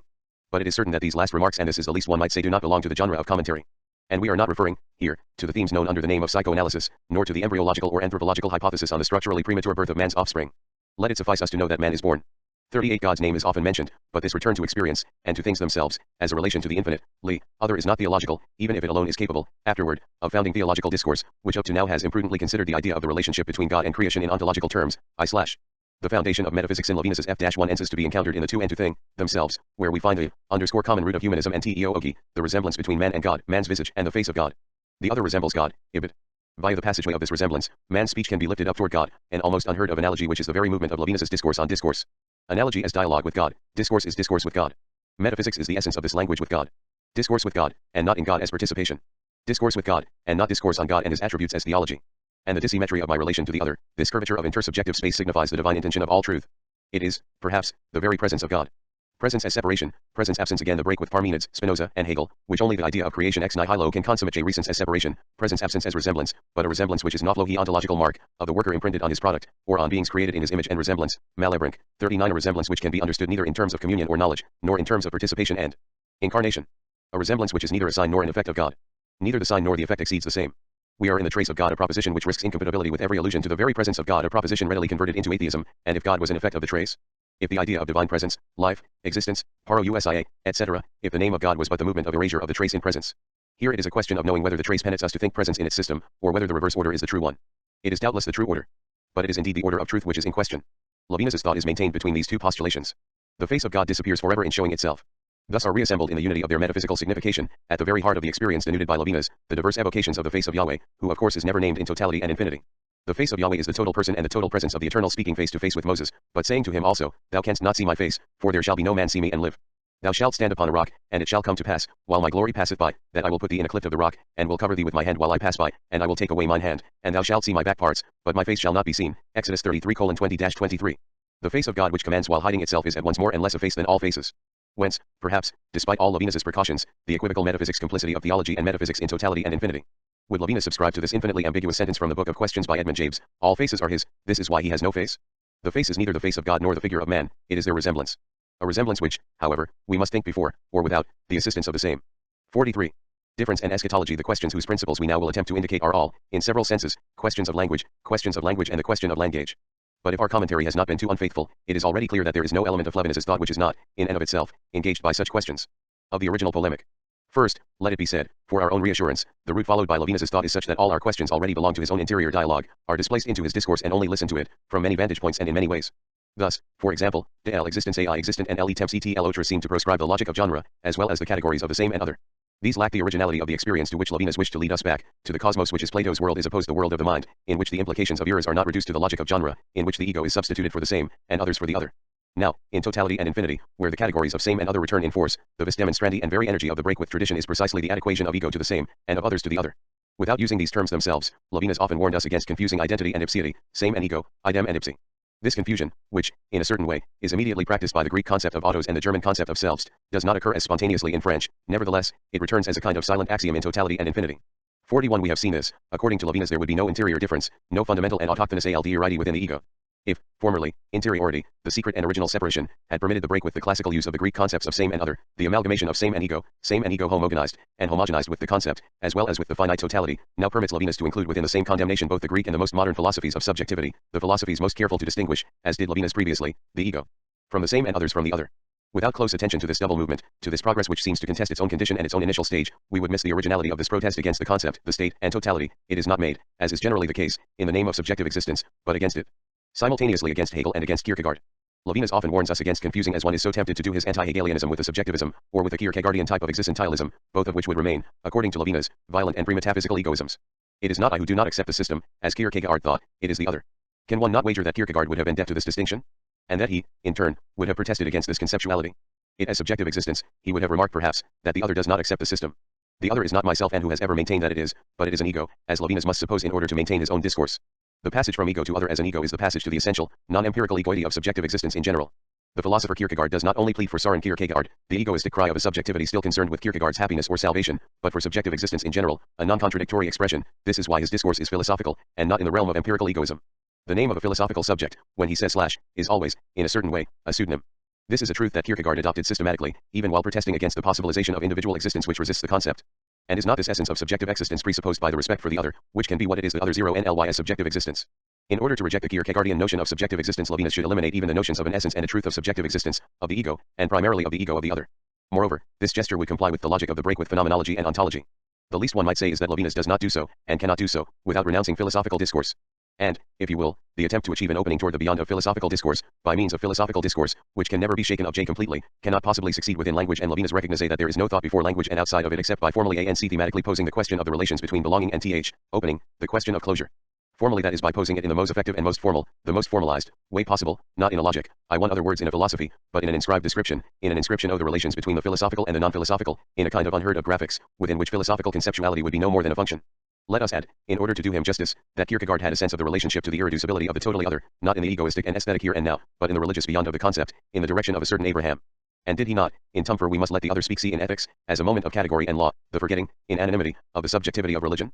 From his point of 6w, the ethical moment is Hegelianism itself, and he says so explicitly. Which does not prevent him from reaffirming ethics in repetition, and from reproaching Hegel for not having constituted a morality. It is true that ethics, in Levinus' sense, is an ethics without law and without concept, which maintains its nonviolent purity only before being determined as concepts and laws. This is not an objection. Let us not F9 repeat that Levinus does not seek to propose laws or moral rules, does not seek to determine a morality, but rather the essence of the ethical relation in general. But as this determination does not offer itself as a theory of ethics, in question then, is an ethics of ethics. In this case, it is perhaps serious that this ethics of ethics can occasion neither a determined ethics nor determined laws without negating and forgetting itself. Moreover, is this ethics of ethics beyond all laws? Is it not the law of laws? A coherence which breaks down the coherence of the discourse against coherence, the infinite concept, hidden within the protest against the concept. If juxtaposition with Kierkegaard has often imposed itself upon us, despite the author's own admonitions, we are certain that as concerns the essential in its initial inspiration, Levinus' protest against Hegelianism is foreign to Kierkegaard's protest. Inversely, a confrontation of Levinus' thought with fewer box anti-Hegelianism would necessarily uncover, it seems to us, more profound convergence and affinities that the meditation of the trace would confirm further still. We are speaking here of convergence, and not of influences, primarily because the latter is a notion whose philosophical meaning is not clear to us, and next because, to our knowledge, Levinus nowhere alludes to Feuerbach or to Jaspers. But why does Levinus return to categories he seemed to have rejected previously in attempting this very difficult passage beyond the debate which is also a complicity between Hegelianism and classical anti-Hegelianism? We are not denouncing, here, an incoherence of language or a contradiction in the system. We are wondering about the meaning of a necessity, the necessity of lodging oneself within traditional conceptuality in order to destroy it. Why did this necessity finally impose itself upon Levinus? Is it an extrinsic necessity? Does it not touch upon only an instrument, only an expression, which can be put between quotation marks? Or does it hide, rather, some indestructible and unforeseeable resource of the Greek logos? Some unlimited power of envelopment, by which he who attempts to repel it would always already be overtaken. During the same period, Levinus had expelled the concept of exteriority. The latter referred to an enlightened unity of space which neutralized radical alderity, the relation to the other, the relation of instants to each other, the relation to death, etc., all of which are not relations of an inside to an outside. The relation with the other is a relation with a mystery. It is the other's exteriority, or rather his alderity, for exteriority is a property of space, and brings the subject back to himself through the light which constitutes his entire being, ta. Now totality and infinity, subtitled Essay on Exteriority, does not only abundantly employ the notion of exteriority. Levinus also intends to show that true exteriority is not spatial, for space is the side of the same. Which means that the side is always a side of the Sarn. Why is it necessary still to use the word exteriority, which, if it has a meaning, if it is not an algebraic X, obstinately beckons towards space and light, in order to signify a non-spatial relationship?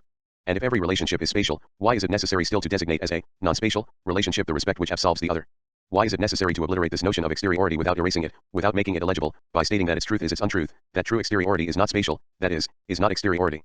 that it is necessary to state infinity's excess over totality in the language of totality, that it is necessary to state the other in the language of the same, that it is necessary to think true exteriority as non-exteriority, that is, still by means of the inside-outside structure and by spatial metaphor, and that it is necessary still to inhabit the metaphor in ruins, to dress oneself in tradition's shreds and the devil's patches. All this means, perhaps, that there is no philosophical logos, which must not first let itself be expatriated into the structure inside-outside. This deportation from its own side toward the side, toward spatial locality, is the metaphor congenital to the philosophical logos. Before being a rhetorical procedure within language, metaphor would be the emergence of language itself. And philosophy is only this language, in the best of cases, and in an unaccustomed sense of the expression, philosophy can only speak it, state the metaphor itself, which amounts to thinking the metaphor within the silent horizon of the non-metaphor, being. Space being the wound and finitude of the birth, without which one could not even open language, one would not even have a true or false exteriority to speak of. Therefore, one can, by using them, use up tradition's words, rub them like a rusty and devalued old coin, one can say that true exteriority is non-exteriority without being interiority, and one can write by crossing out what already has been crossed out, for crossing out writes, still draws in space. The syntax of the site whose archaic description is not legible on the metal of language cannot be erased. It is this metal itself, its too somber solidity and its too shining brilliance. Language, son of earth and sun, writing. One would attempt in vain, in order to wean language from exteriority and interiority, in order to wean language from weaning, to forget the words inside, outside, exterior, interior, etc., and to banish them by decree, for one would never come across a language without the rupture of space, an aerial or aquatic language in which, moreover, alderity would be just more surely than ever. For the meanings which radiate from inside outside, from light night, etc., do not only inhabit the proscribed words, they are embedded, in person or vicariously, at the very heart of conceptuality itself. This is because they do not signify an immersion in space. The structure inside outside or day night has no meaning in a pure space given over to itself and disoriented. It emerges on the basis of an included origin, an inscribed eastern horizon which is neither within nor without space. This text of the glance is also the text of speech. Therefore it can be called face. But one must not expect, henceforth, to separate language and space, to empty language of space, to snatch speech away from light, to speak while a hand hides glory. In vain would one exile any given word, inside, outside, exterior, interior, etc., and in vain would one bum or imprison the letters of light, for language in its entirety already has awakened as a fall into light.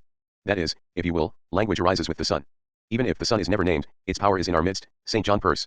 To say that the infinite exteriority of the other is not spatial, is non-exteriority and non-interiority, to be unable to designate it otherwise than negatively is this not to acknowledge that the infinite, also designated negatively in its current positivity, infinite, cannot be stated? Does this not amount to acknowledging that the structure inside-outside, which is language itself, marks the original finitude of speech and of whatever befalls it? No philosophical language will ever be able to reduce the naturality of a spatial praxis in language, and one would have to meditate the unity of Leibniz distinction between civil language and scholarly or philosophical language. And here one would have to meditate even more patiently the irreducible complicity, despite all of the philosopher's rhetorical efforts, between everyday language and philosophical language, or, better, the complicity between certain historical languages and philosophical language. A certain ineradicable naturality, a certain original naivete of philosophical language could be verified for each speculative concept, except, of course, for the non-concepts which are the name of God and the verb to be. Philosophical language belongs to a system of language, s. Thereby, its non-speculative ancestry always brings a certain equivocally into speculation.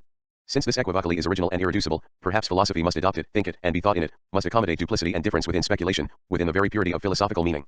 No one, it seems to us, has attempted this more profoundly than Hegel. Without mutely using the category of chance, of happy predestination or of the chance encounter, one would have to do for each concept what Hegel does for the German notion of Aufhebung, whose equivocally and presence in the German language he calls delightful. Aufheben has in the German language a double sense, that of preserving, maintaining, and that of leaving off, bringing to an end. To preserve, moreover, has a negative sense. Lexicologically, these two determinations of Aufheben may be considered as two meanings of the word. It is remarkable that a language comes to use one and the same word to express two opposed meanings. Speculative thought is delighted by italics to find in language words which by themselves have a speculative sense. The German language possesses several of these. Wissenschaft der Logik I, pages 124-25. In the Vorlesungen über die Philosophie der Geschichte, lectures on the philosophy of history, Hegel also notes that the union of two meanings, historiarum gestarum and residential gestas, of the word Geschichte in our language is not a simple exterior contingency. Henceforth, if I cannot designate the infinite, irreducible alderity of the other exact through the negation of finite, spatial exteriority, perhaps the meaning of this alderity is finite, is not positively infinite. The infinitely other, the infinity of the other, is not the other as a positive infinity, as God, or as resemblance with God. The infinitely other would not be what it is, other, if it was a positive infinity, and if it did not maintain within itself the negativity of the indefinite, of the apeiron. Does not infinitely other primarily signify that which does not come to an end, despite my interminable labor and experience? Can one respect the other as other, and expel negativity labor from transcendence, as Levinas seeks to do? The positive infinity, God, if these words are meaningful cannot be infinitely other. If one thinks, as Levinas does, that positive infinity tolerates, or even requires, infinite alderity, then one must renounce our language, and first of all the words infinite and other. Infinity cannot be understood as other except in the form of the infinite. As soon as one attempts to think infinity as a positive plenitude, one pole of Levinas's non-negative transcendence, the other becomes unthinkable, impossible, unutterable. Perhaps Levinas calls us toward this unthinkable, impossible, unutterable beyond traditions, being and logos. But it must not be possible either to think or state this call.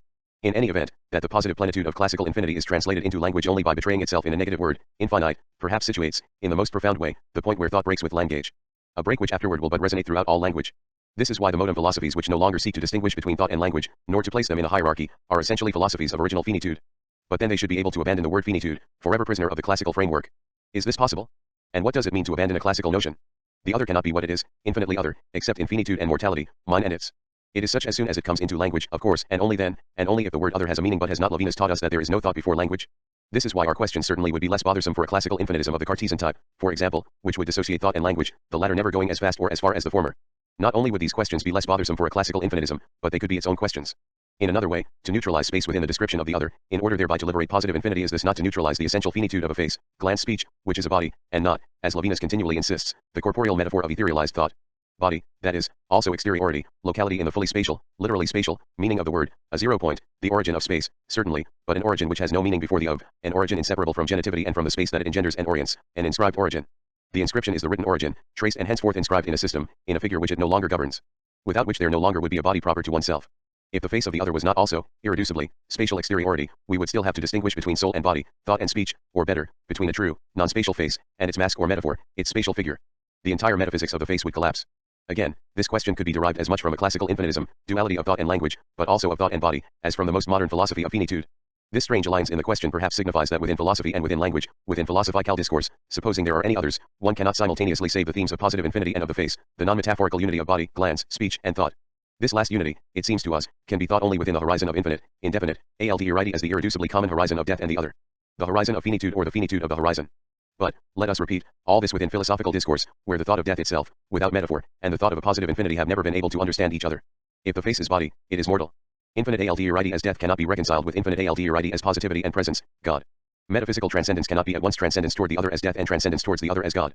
Unless God means death, which after all has never been excluded by the entirety of the classical philosophy within which we understand God both as life and as the truth of infinity, of positive presence. But what does this exclusion mean if not the exclusion of every particular determination? And that God is nothing, determined, is not life, because he is everything? And therefore is at once all and nothing, life and death. Which means that God is or appears, is named, within the difference between all and nothing, life and death. Within difference, and at bottom as difference itself. This difference is what is called history. God is inscribed in it. It will be said that Levinus stands opposed to precisely this kind of philosophical discourse. But in this combat, he already has given up the best weapon, disdain of discourse. In effect, when confronted by the classical difficulties of language we are referring to, Levinus cannot provide himself with the classical resources against them. At arms with the problems which were equally the problems of negative theology and of Bergsonism, he does not give himself the right to speak, as they did, in a language resigned to its own failure. Negative theology was spoken in a speech that knew itself failed and finite, inferior to logos as God's understanding.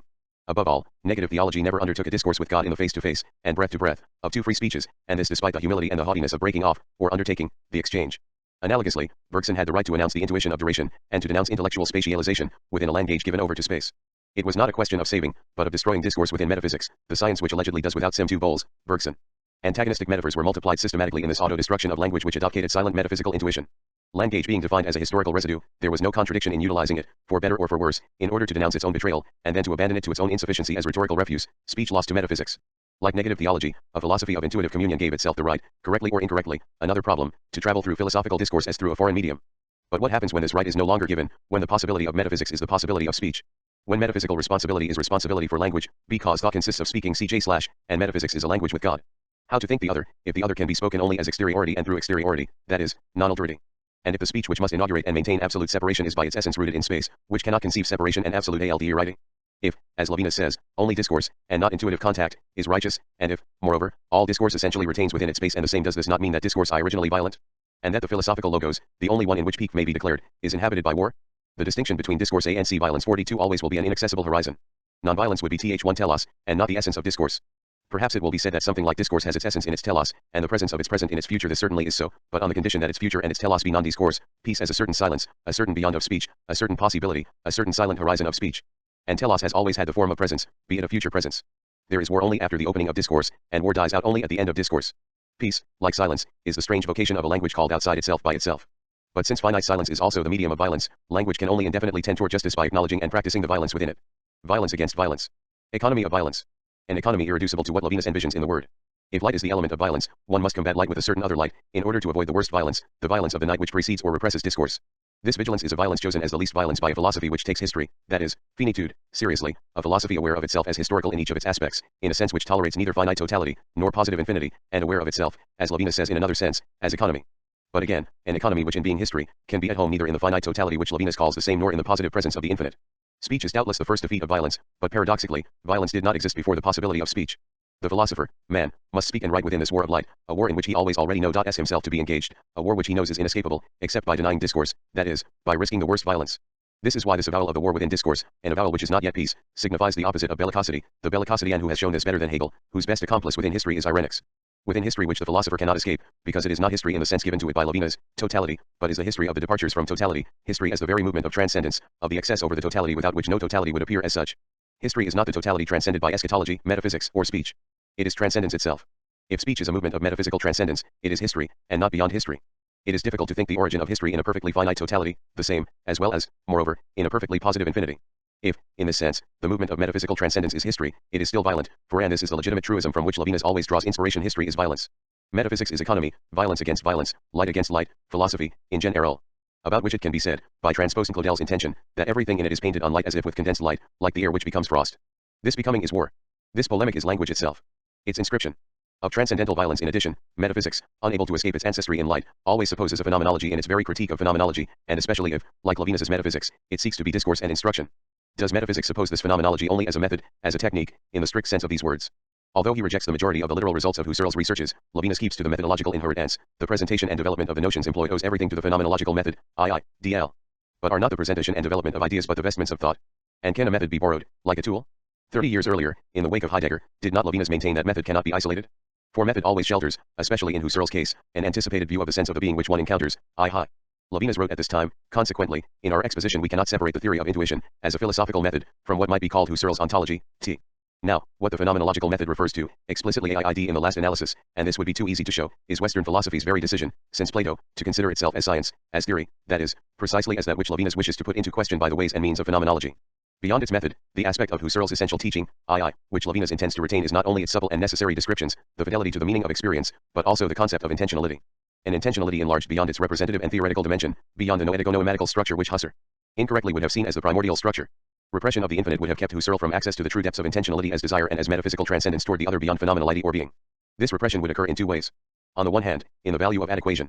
As vision and theoretical intuition, Husserlian intentionality would be adequation.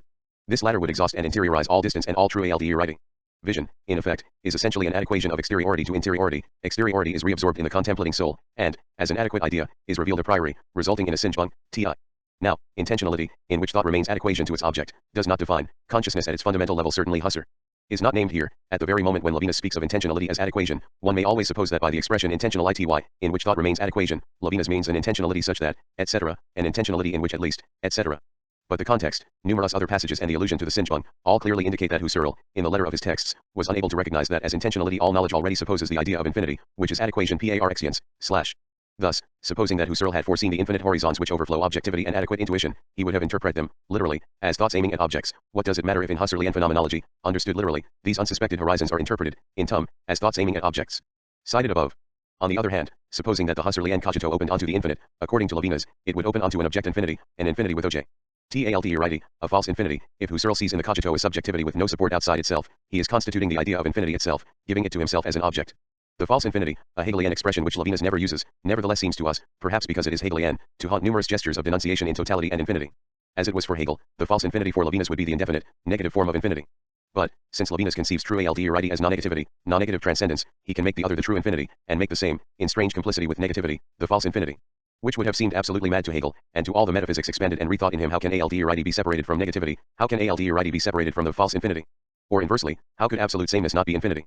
If, as Levinas says, the same is a violent totality, this would mean that it is a finite totality, and therefore is abstract, more other than the other, than an other totality, etc. The same as finite totality would not be the same, but still the other. Levinas would be speaking of the other under the rubric of the same, and of the same under the rubric of the other, etc. If the finite totality was the same, it could not be thought, or posed as such, without becoming other than itself, and this is war. If it did not do so, it could not enter into war with others, finite totalities, nor could it be violent. Henceforth, not being violent, it would not be the same in Levinas' sense, finite totality. Entering into war, and war there is it is conceived, certainly, as the other's other, that is, it gains access to the other as an other, self. But again, it is no longer a totality in Levinas' sense. In this language, which is the only language of Western philosophy, can one not repeat Hegelianism, which is only this language coming into absolute possession of itself. Under these conditions, the only effective position to take in order not to be enveloped by Hegel would seem to be, for an instant, the following: to consider the false infinity, that is, in a profound way, original finitude, irreducible. I1. Perhaps this is what Husserl does, at bottom, by demonstrating the irreducibility of intentional incompleteness, and therefore of ALDERID, and by showing that since consciousness is irreducible, it can never possibly, by its own essence, become self-consciousness, nor be reassembled absolutely close to itself in the paro usia of an absolute knowledge.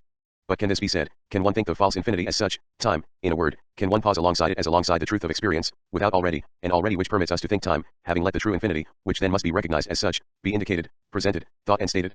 What we call philosophy, which perhaps is not the entirety of thought, cannot think the false, nor even choose the false, without paying homage to the anteriority and the superiority of the true, same relationship between the other and the same. This last question, which indeed could be Levinas's question to Husserl, would demonstrate that as soon as he speaks against Hegel, Levinas can only confirm Hegel, has confirmed him already. But is there a more rigorously and, especially, a more literally Husserlian theme than the theme of an equation? Of the infinite overflowing of horizons? Who was more obstinately determined than Husserl? To show that vision was originally and essentially the equation of interiority and exteriority. And that the perception of the transcendent and extended thing was essentially and forever incomplete. That immanent perception occurred within the infinite horizon of the flux of experience. Cf., for example, Ideas I, paragraph 83, Passim. And above all, who better than Levinas first gave us to understand these Husserlian themes? Therefore, it is not a question of recalling their existence, but of asking whether Husserl finally summarized in that equation, and reduced the infinite horizons of experience to the condition of available objects. And whether he did so by the secondary interpretation of which Levinas accuses him. We can hardly believe so. In the two intentional directions of which we have just spoken, the idea in the Kantian sense designates the infinite overflowing of a horizon which, by reason of an absolute and essential necessity which itself is absolutely principled and irreducible, never can become an object itself, or be completed, equated, by the intuition of an object. Even by God's intuition. The horizon itself cannot become an object because it is the unobjectifiable wellspring of every object in general. This impossibility of adequation is so radical that neither the originality nor the apodicticity of evident truths are necessarily adequations. Cf., for example, Ideas I, Sector 3, Cartesian Meditations, Sector 9, Passim. Of course, this does not imply that certain possibilities of adequate evident truths, particular and founded ones, are overlooked by Husserl. The importance of the concept of horizon lies precisely in its inability to make any constitutive act into an object, and in that it opens the work of objectification to infinity. In phenomenology there is never a constitution of horizons, but horizons of constitution. That the infinity of the Husserlian horizon has the form of an indefinite opening, and that it offers itself without any possible end to the negativity of constitution, of the work of objectification, does this not certainly keep it from all totalization, from the illusion of the immediate presence of a plenitudinous infinity in which the other suddenly becomes unfindable?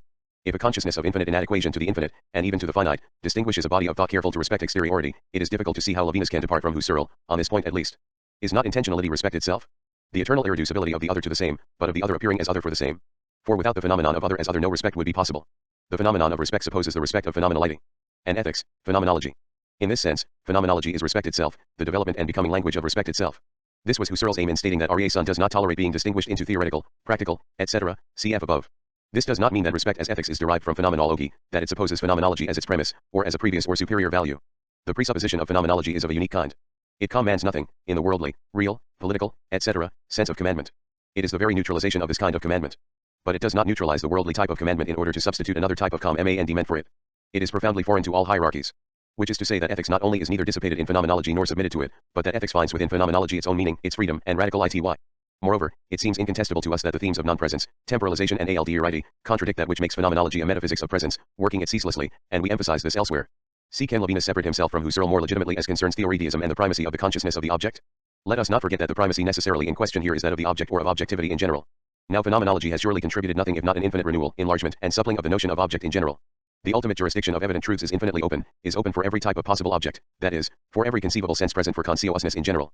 No discourse, for example, the discourse in totality and infinity which seeks to reawaken ethical truths to their absolute independence, etc., could be meaningful, could be thought or understood, if it did not draw upon this layer of phenomenological evidence in general. It suffices that ethical meaning be thought in order for Husserl to be right. Not only nominal definitions but, before them, possibilities of essence which guide all concepts, are presupposed when one speaks of ethics, of transcendence, of infinity, etc. These expressions must have a meaning for concrete consciousness in general, or no discourse and no thought would be possible. This domain of absolutely prior truths is the domain of the transcendental phenomenology in which a phenomenology of ethics must take root. This rooting is not real, does not signify real dependence. It would be vain to reproach transcendental phenomenology for being in fact incapable of engendering ethical values or behaviors, or, amounting to the same thing, for being able to repress them, more or less directly. Since every determined meaning, every thought meaning, every noema, for example, the meaning of ethics, supposes the possibility of noema in general, it is fitting to begin rightfully with transcendental phenomenology. To begin rightfully with the general possibility of a noema which, let us recall this decisive point, is not a real moment for Husserl, and therefore is without any real, hierarchical or other, relationship to anything else being capable of conception only in noematicity. In particular, this means that from Husserl's point of view ethics in fact, in existence and in history, could not be subordinated to transcendental neutralization, nor be submitted to it in any way.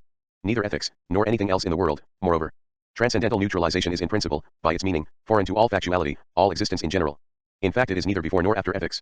Neither before nor after anything that is. Thus, one may speak of ethical objectivity, or of ethical values or imperatives as objects, noemas, with all their originality, without reducing this objectivity to any of those which incorrectly, but the fault is not Husserl's, function as the model for what commonly is understood as objectivity, theoretical objectivity, political, technical, natural, etc. objectivity. Truthfully, there are two meanings of the theoretical, the current meaning, the one Levinas's protest particularly aims at, and the more hidden sense in which appearance in general is maintained, including the appearance of the non-theoretical, in the first sense, in particular. In this second sense, phenomenology is indeed a theoretism, but it is so in the extent to which all thought and all language are tied to theoretism, de facto and de jure. Phenomenology measures this extent. I know the meaning of the non-theoretical as such, for example, ethics or the metaphysical in Levinas's sense, with the theoretical knowledge, in general, and I respect it as such, as what it is, in its meaning. I have regard 43 for recognizing that which cannot be regarded as a thing, as a fac, aid, as a theorem. I have regard for the face itself. But, as we know, the fundamental disagreement between Levinas and Husserl is not here. Nor does it bear upon the ahistoricity of meaning with which Levinas formerly reproached Husserl, and concerning which the latter had held in store surprises, as Levinas's eschatology was to surprise us 30 years later in speaking from beyond the totality or history ti.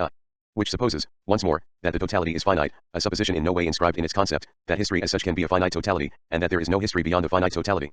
Perhaps one would have to show, as was suggested above, that history is impossible, meaningless, in the finite totality, and that it is impossible, meaningless, in the positive and actual infinity, that history keeps to the difference between totality and infinity, and th. History precisely is that which Levinas calls transcendence and eschatology. One system is neither finite nor infinite. A structural totality escapes this alternative in its functioning. It escapes the archaeological and the eschatological, and inscribes them in itself. The disagreement appears definite as concerns the other.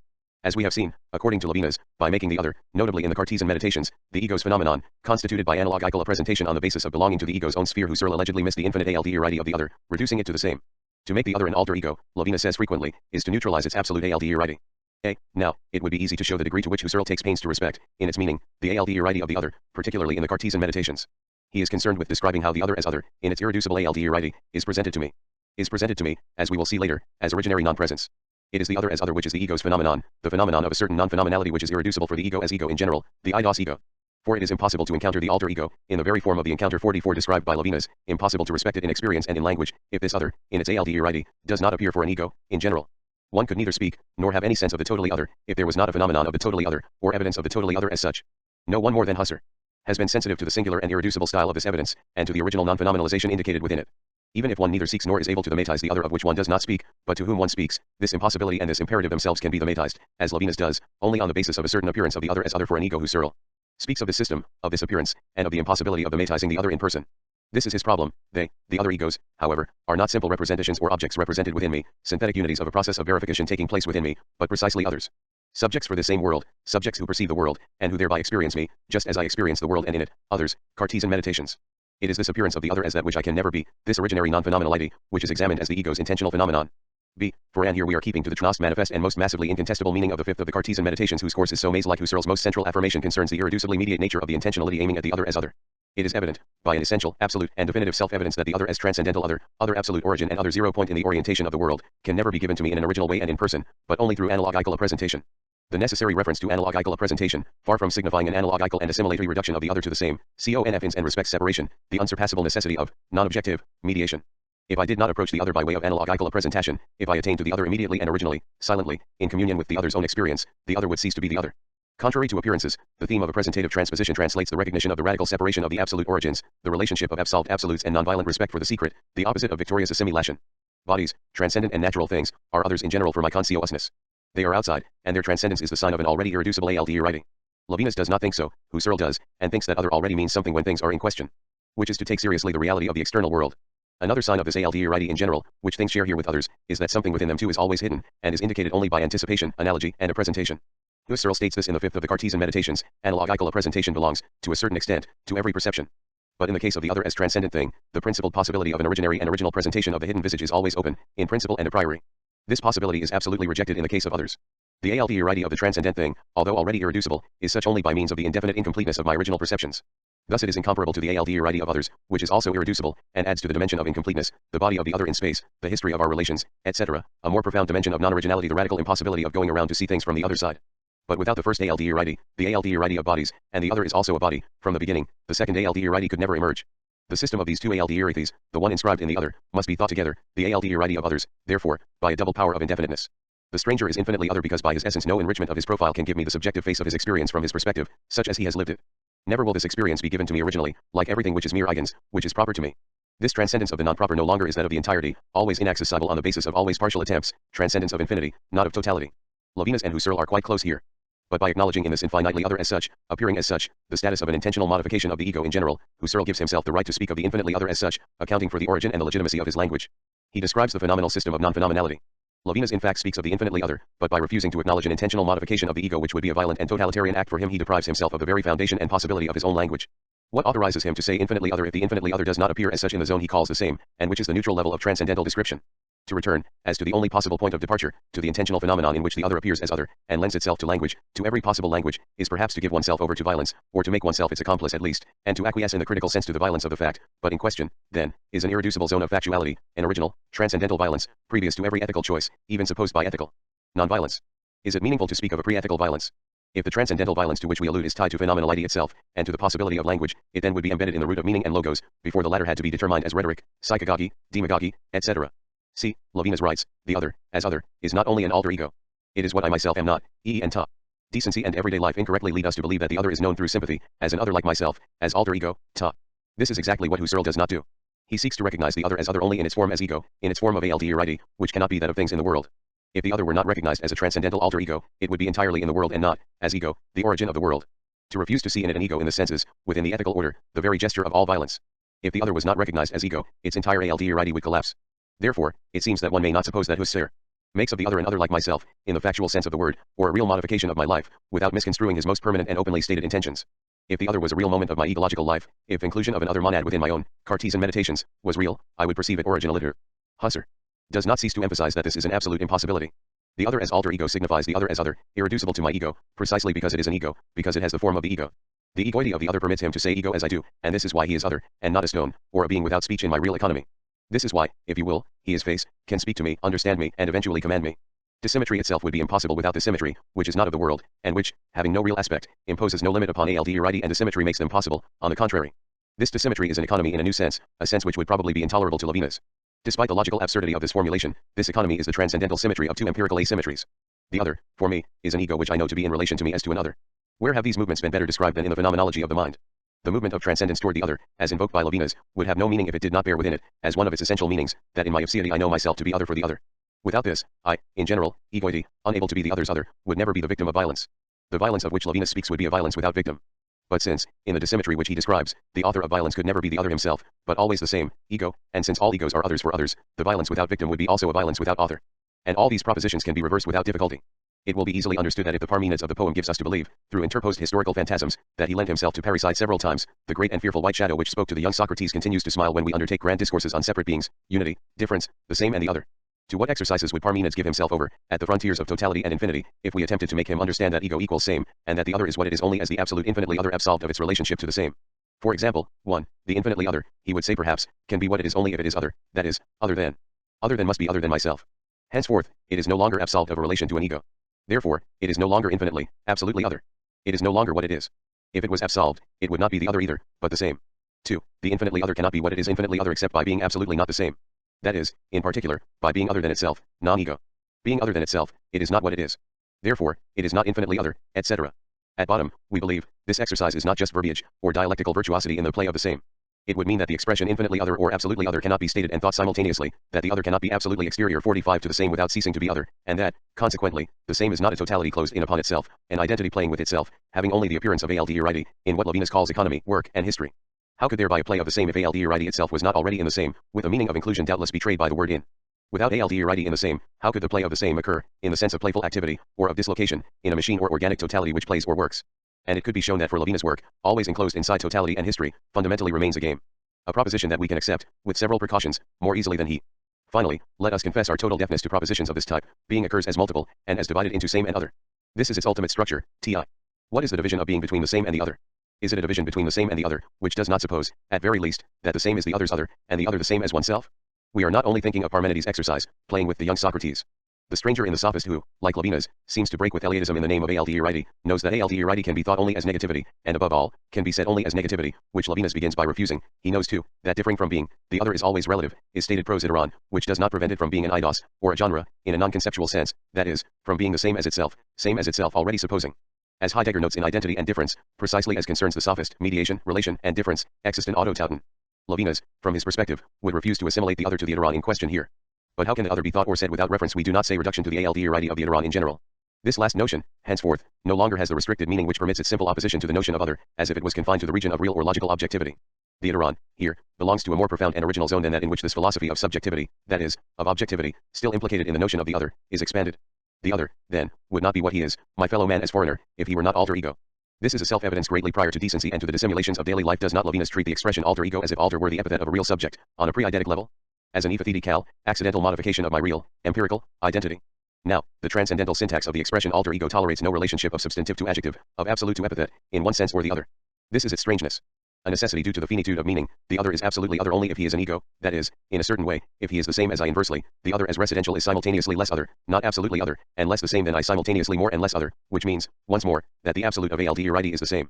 And this contradiction, in one terms of a formal logi which Levinas follows for once, since he refuses to call the other alter ego, this impossibility of translating my relation to the other into the rational coherence of language, this contradiction and this impossibility are not the signs of irrationality, they are the sign, rather, that one may no longer draw inspiration from within the coherence of the logos, but that thought is stifled in the region of the origin of language as dialogue and difference. This origin, as the concrete condition of rationality, is nothing less than irrational, but it could not be included in language. This origin is an inscribed inscription. Further, every reduction of the other to a real moment of my life, its reduction to the state of empirical alter ego, is an empirical possibility, or rather eventual ity, which is called violence, and violence presupposes the necessary eidetic relationships envisaged in Husserl's descriptions. For, on the contrary, to gain access to the egoity of the alter ego as if to its alter itself is the most peaceful gesture possible. We do not say absolutely peaceful. We say economical. There is a transcendental and pre-ethical violence, a general dissymmetry whose archaea is the same, and which eventually permits the inverse dissymmetry, that is, the ethical non-violence of which Levinas speaks.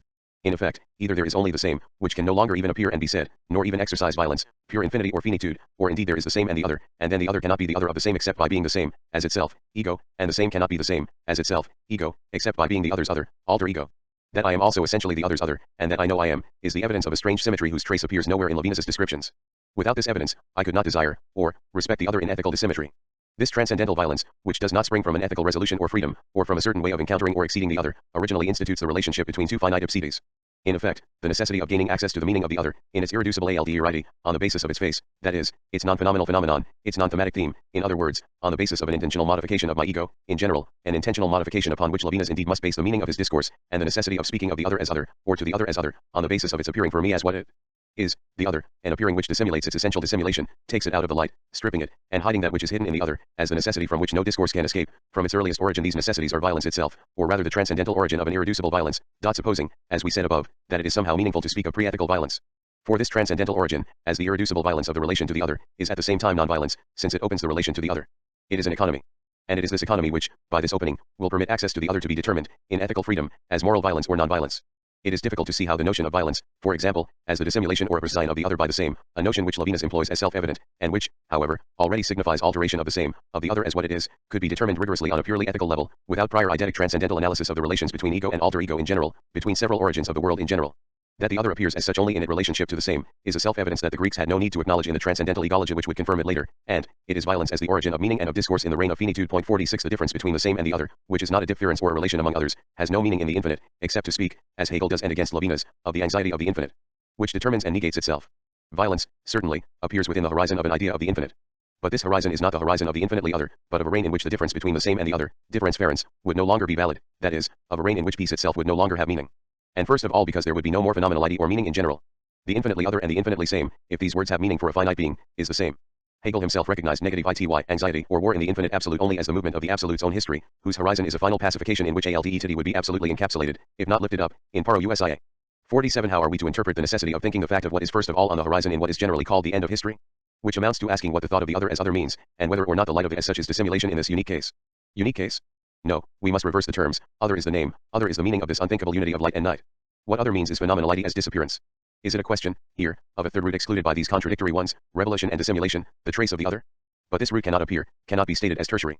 If it is called trace, the word can emerge only as a metaphor whose philosophical elucidation will ceaselessly call upon contradictions without which its originality, that which distinguishes it from the sign, the word conventionally chosen by Levinas, would not appear. For it must be made to appear. And the phenomenon sub ses original contamination by the sign. War, therefore, is congenital to phenomenality, is the very emergence of speech and of appearing. Hegel does not abstain by chance from pronouncing the ILR word man in the phenomenology of the mind, and he describes war, for example, the dialectic of the master and the slave, without anthropological reference, within the realm of a science of consciousness, that is, of phenomenal ity itself, in the necessary structure of its movement, a science of experience and of consciousness. Discourse, therefore, if it is originally violent, can only do itself violence, can only negate itself in order to offend itself, make war upon the war which institutes it without ever being able to reappropriate this negativity, to the extent that it is discourse. Necessarily without reappropriating it, for if it did so, the horizon of peace would disappear into the night, worst violence as previolence. This secondary war, as the avowal of violence, is the least possible violence, the only way to repress the worst violence, the violence of primitive and prelogical silence, of an unimaginable night which would not even be the opposite of day, an absolute violence which would not even be the opposite of non-violence, nothingness or pure nonsense. Thus discourse chooses itself violently in opposition to nothingness or pure nonsense, and, in philosophy, against nihilism. For this not to be so, the eschatology which animates Levinas's discourse would have to have had kept its promise already, even to the extent of no longer being able to occur within discourse as eschatology, and as the idea of a peace beyond history. The messianic triumph armed against evil's revenge would have to have been ushered in. This messianic triumph, which is the horizon of Levinas's book, but which overflows its framework, could abolish violence only by suspending the difference, conjunction or opposition, between the same and the other, that is, by suspending the idea of peace. But here and now, in a present in general, this horizon cannot be stated, an end cannot be stated, eschatology is not possible, except through violence. This infinite passage through violence is what is called history. To overlook the irreducibility of this last violence, is to revert within the order of philosophical discourse which one cannot seek to reject, except by risking the worst violence to an infinitist dogmatism in pre-Kantian style, one which does not pose the question of responsibility for its own finite philosophical discourse. It is true that the delegation of this responsibility to God is not an abdication, God not being a finite third party, thus conceived, divine responsibility neither excludes nor diminishes the integrity of my own responsibility, the responsibility of the finite philosopher. On the contrary, divine responsibility requires and calls for this latter responsibility, as its telos or its origin. But the fact of the inadequation of these two responsibilities, or of this unique responsibility for itself, this history or anxiety of the infinite, is not yet a theme for the pre-Kantian, or rather even pre-Hegelian, rationalists. Nor will it be so for as long as the absolutely principial self-evidence, in Levinas's own terms, of the impossibility for the ego not to be itself is not dissolved. The ego cannot not be itself even when it ventures out toward the other, nor could it venture forth with this impossibility, which thus marks the innate tragedy of the ego, the fact that it is riveted to its own being, according to Levinas's strong statement. And above all, marks the fact that the ego knows this. This knowledge is the first discourse and first word of eschatology, it is that which permits separation and speaking to the other. It is not a knowledge among others, but is knowledge itself. It is this always being one and yet always other which is the fundamental characteristic of knowledge, etc. Schelling. No philosophy responsible for its language can renounce ipsadi in general, and the philosophy or eschatology of separation may do so less than any other. Between original tragedy and messianic triumph there is philosophy, in which violence is returned against violence within knowledge, in which original finitude appears, and in which the other is respected within, and by, the same. This finitude makes its appearance in an irreducibly open question which is the philosophical question in general, why is the essential, irreducible, absolutely general and unconditioned form of experience as a venturing forth toward the other still egoity? Why is an experience which would not be lived as my own, for an ego in general, in the eidetic transcendental sense of these words, I am possible and unthinkable? This unthinkable and impossible are the limits of reason in general. In other words, why finitude, if, as Schelling had said, egoity is the general principle of finitude? And why reason, if it is true that reason and egoity, in their true absoluteness, are one and the same, Schelling, and true that reason, is a kind of universal and essential structure of transcendental subjectivity in general, Husserl. The philosophy which is the discourse of this reason as phenomenology cannot answer such a question by sense, for every answer can be made only in language, and language is opened by the question. Philosophy, in general, can only open itself to the question, within it and by it. It can only let itself be questioned. Husserl. New Thia. And he called the irreducibly ego essence of experience archifactuality, Tatsach, non-empirical factuality, transcendental factual ity, a notion to which attention has never been paid, perhaps. This/m is for me, for the I who says it and understands it accordingly, the primordial intentional foundation of my world, der intentional Grundvier mean Welt, 48 my world is the opening in which all experience occurs, including, as the experience par excellence, that which is transcendence toward the other as such. Nothing can appear outside the appurtenance to my world for an I am. Whether it is suitable or not, whether it appears to me monstrous, due to whatever prejudices, or not, I must stand firm before the primordial fact, die Tatsach, der ich stand halten muss, from which I cannot turn my glance for an instant, as a philosopher. For philosophical children this indeed may be the dark coma to which the ghosts of solipsism, or of psychologism or relativism, return. The true philosopher will prefer, instead of fleeing from these ghosts, to illuminate the dark coma. 49 Understood in the sense, the intentional relationship of ego to my world cannot be opened on the basis of an infinite other radically foreign to my world, nor can it be imposed upon me by a God who determines this relationship. The subjective a priori is that which precedes the being of God and of everything, without exception, which exists for me, a thinking being. God too, is for me what he is by my own conscious production. I cannot look away from this in the anguished fear of what may be considered blasphemy, but on the contrary must see in it the problem. Here too, just as concerning the alter ego conscious production does not mean that I invent and fashion the supreme transcendence. 50 God no more really depends upon me than does the alter ego. But he has meaning only for an ego in general. Which means that before all atheism or all faith, before all theology, before all language about God or with God, God's divinity, the infinite alteriity of the infinite other, for example, must have a meaning for an ego in general.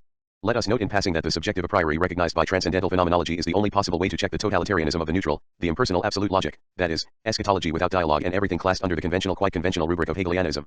The question about egoity as transcendental archifactuality can be repeated more profoundly in the direction of the archifactuality of the living present.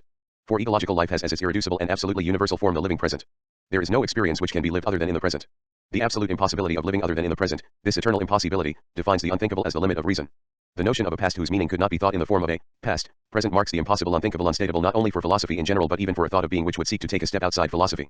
This notion, however, does become a theme in the meditation of the trace announced in Levinas's most recent writings. In the living present, the notion of which is at once the most simple and most difficult of notions, all temporal alteriity can be constituted and appear as such, as other past present, other future present, other absolute origins relived in intentional modification, in the unity and actuality of my living present. Only the actual unity of my living present permits other presents, other absolute origins, from appearing as such, in what is called memory or anticipation, for example, but in truth in the constant movement of temporalization. But only the alteriity of past and future presents permits the absolute identity of the living present as the self-identity of non-self-identity.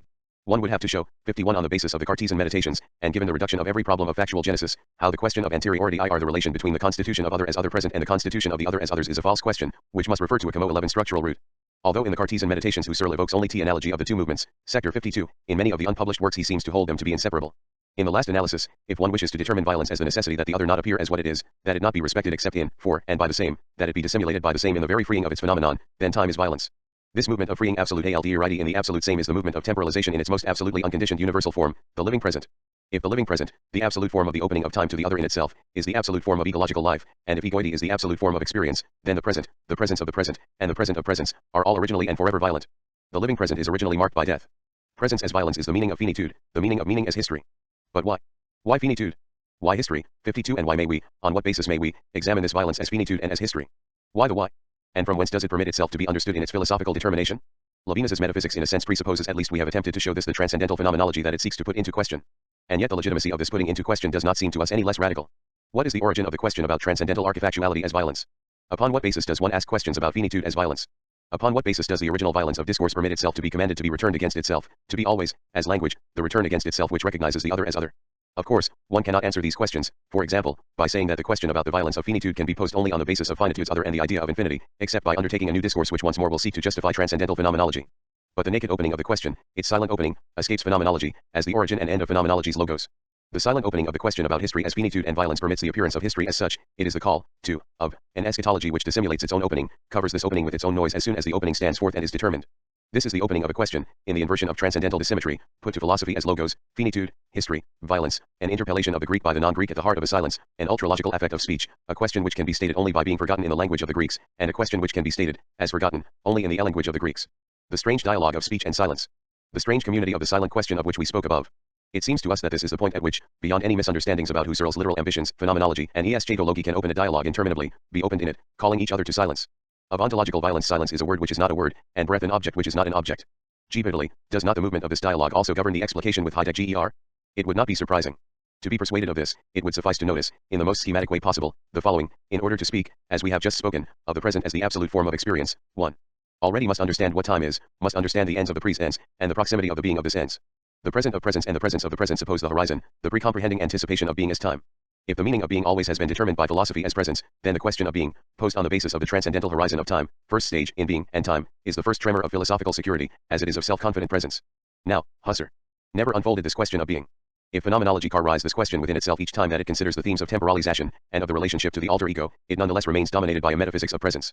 The question of being does not govern its discourse. Phenomenology in general, as the passageway to essentiality, presupposes an anticipation of the esse of essence, the unity of the esse prior to its distribution into essence and existence.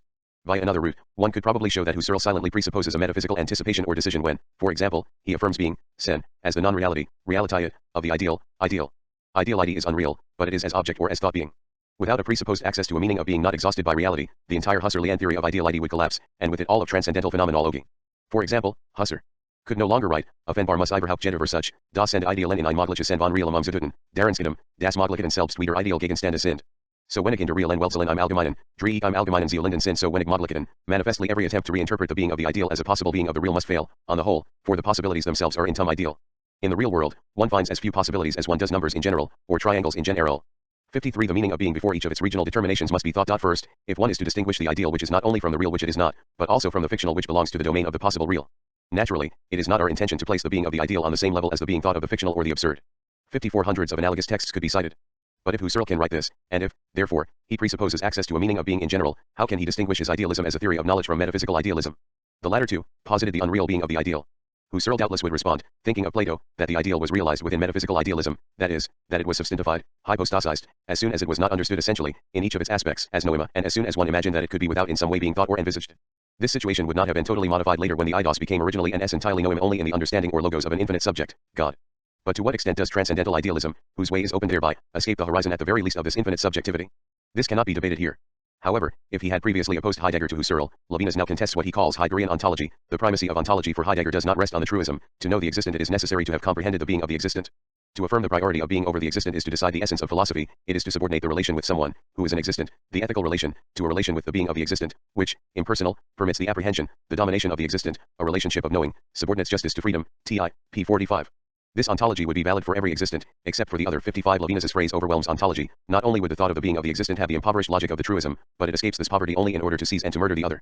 It is a laughably self-evident but criminal truism, which places ethics under the heel of ontology. Therefore, what of ontology and the truism? In order to know the existent, it is necessary to have comprehended the being of the existent. Levinas says that the primacy of ontology does not rest on a truism. Is this certain? If the truism, truth, is fidelity to truth, that is, to the being of what is as what it is, and such as it is not certain that thought, Heidegger, for example, has ever sought to avoid it. What is strange about this thought of being is its simplicity, says Heidegger, at the very moment, moreover, when he demonstrates that this thought entertains no theoretical or practical aims. The accomplishment of this thought is neither theoretical nor practical, no more does it consist in the union of these two modes of behavior. 56 is not this gesture of return to what is within the dissociation of theory and practice also Levinas's gesture. 57 does he not have to define metaphysical transcendence, therefore, as a not, yet, practical ethics? We are concerned here with some rather strange truisms. It is by the simplicity of its essence that the thought of being makes itself unknowable for us. 58 If, on the contrary, by truism one understands, in the realm of judgment, analytic affirmation, and the poverty of tautology, then the incriminated proposition is perhaps the least analytic of all, for if there were to be only one thought in the world which escapes the form of the truism, it would be this one. First, what Levinas envisages in the word truism is not adjudicative proposition but a truth previous to judgment, which in turn founds all possible judgment. A banal truism is the repetition of the subject in the predicate. Now, being is not simply a predicate of the existent, no more than it is the existent as subject.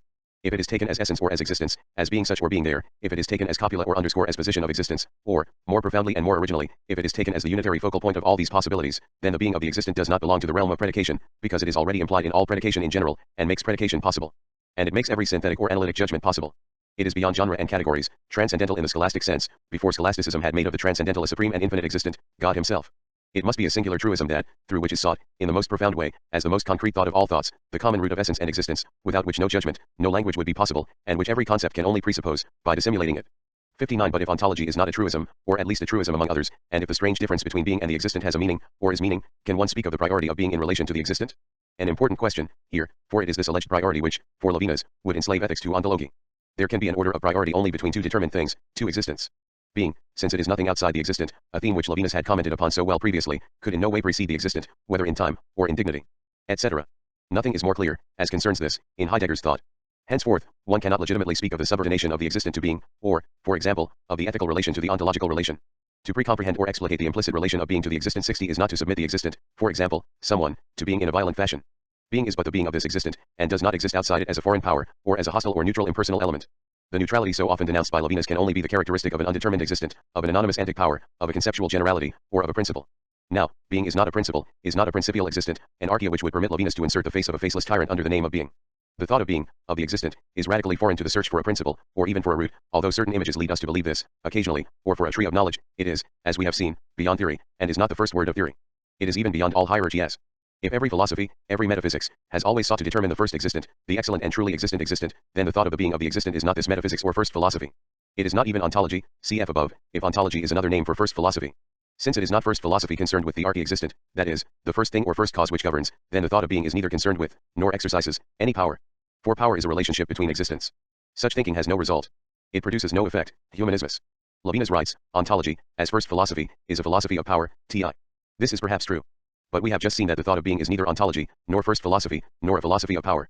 Foreign to every first philosophy, it is not opposed to any kind of first philosophy. Not even to morals, if, as Levinas says, morals is not a branch of philosophy but first philosophy, ti. Foreign to the search for an ontic archaea in general, for an ethical or political archaea in particular, it is not foreign, in the sense understood by Levinas who accuses it precisely of this foreignness, in the way violence is foreign to non-violence, or evil to good. One may say of it what Alon said of philosophy, it is no more politics, or ethics, than it is agriculture. Which does not mean that it is an industry. Radically foreign to ethics, it is not a counter-ethics, nor a subordination of ethics to a function in the realm of ethics that is already secretly violent, the neutral. Levinas always reconstructs, and not only in the case of Heidegger, the polis, or kind of social organization whose delicate outline he believes can be traced through a discourse offered neither as sociological, nor as political, nor as ethical. Thus it is paradoxical to see the Heideggerian city governed by a neutral power, by an anonymous discourse, that is, by the one, man, whose inauthenticity Heidegger was the first to describe. And if it is true, in a difficult sense, that the logos, according to Heidegger, is the logos of no one, this certainly does not mean that it is the anonymity of oppression, the impersonality of the state, or the neutrality of the one says. It is anonymous only as the possibility of the name and of responsibility. But if man must one day arrive in the neighborhood of being, he must first learn to exist in that which has no name, humanism. Did not the Kabbalah also speak of the unamiable possibility of he name? The thought of being, therefore, can have no human design, secret or not. Taken by itself, it is doubtless the only thought which no anthropology, no ethics, and above all, no ethico-anthropological psychoanalysis will ever enclose. 61 Quite the contrary. Not only is the thought or being not ethical violence, but it seems that no ethics in Levinas' sense can be opened without it.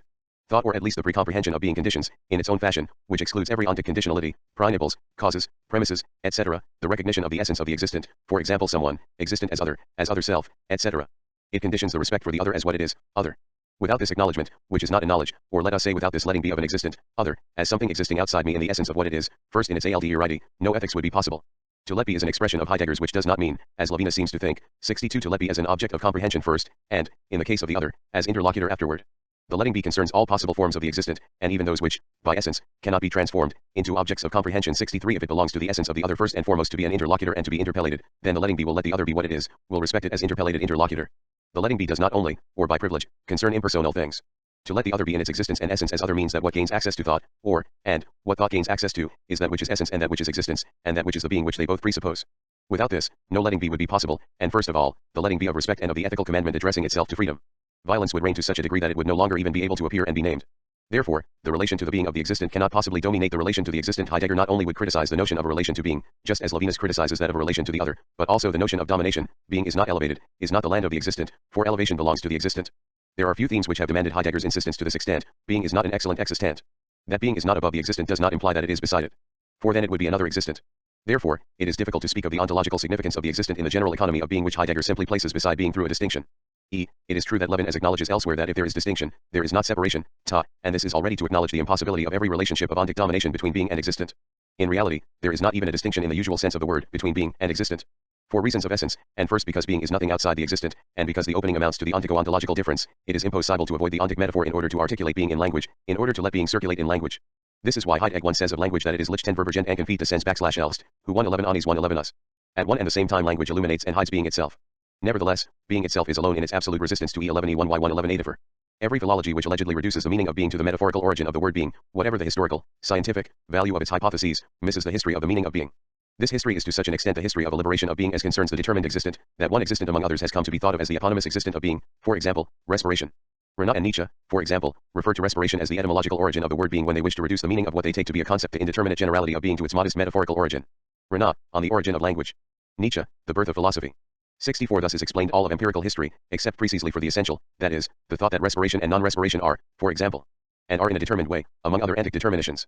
Etymological empiricism, the hidden root of all empiricism, explains everything except that at a given moment the metaphor has been thought as metaphor, that is, has been ripped apart as the veil of being. This moment is the emergence of the thought of being itself, the very movement of metaphoricity. For this emergence still, and always, occurs beneath another metaphor.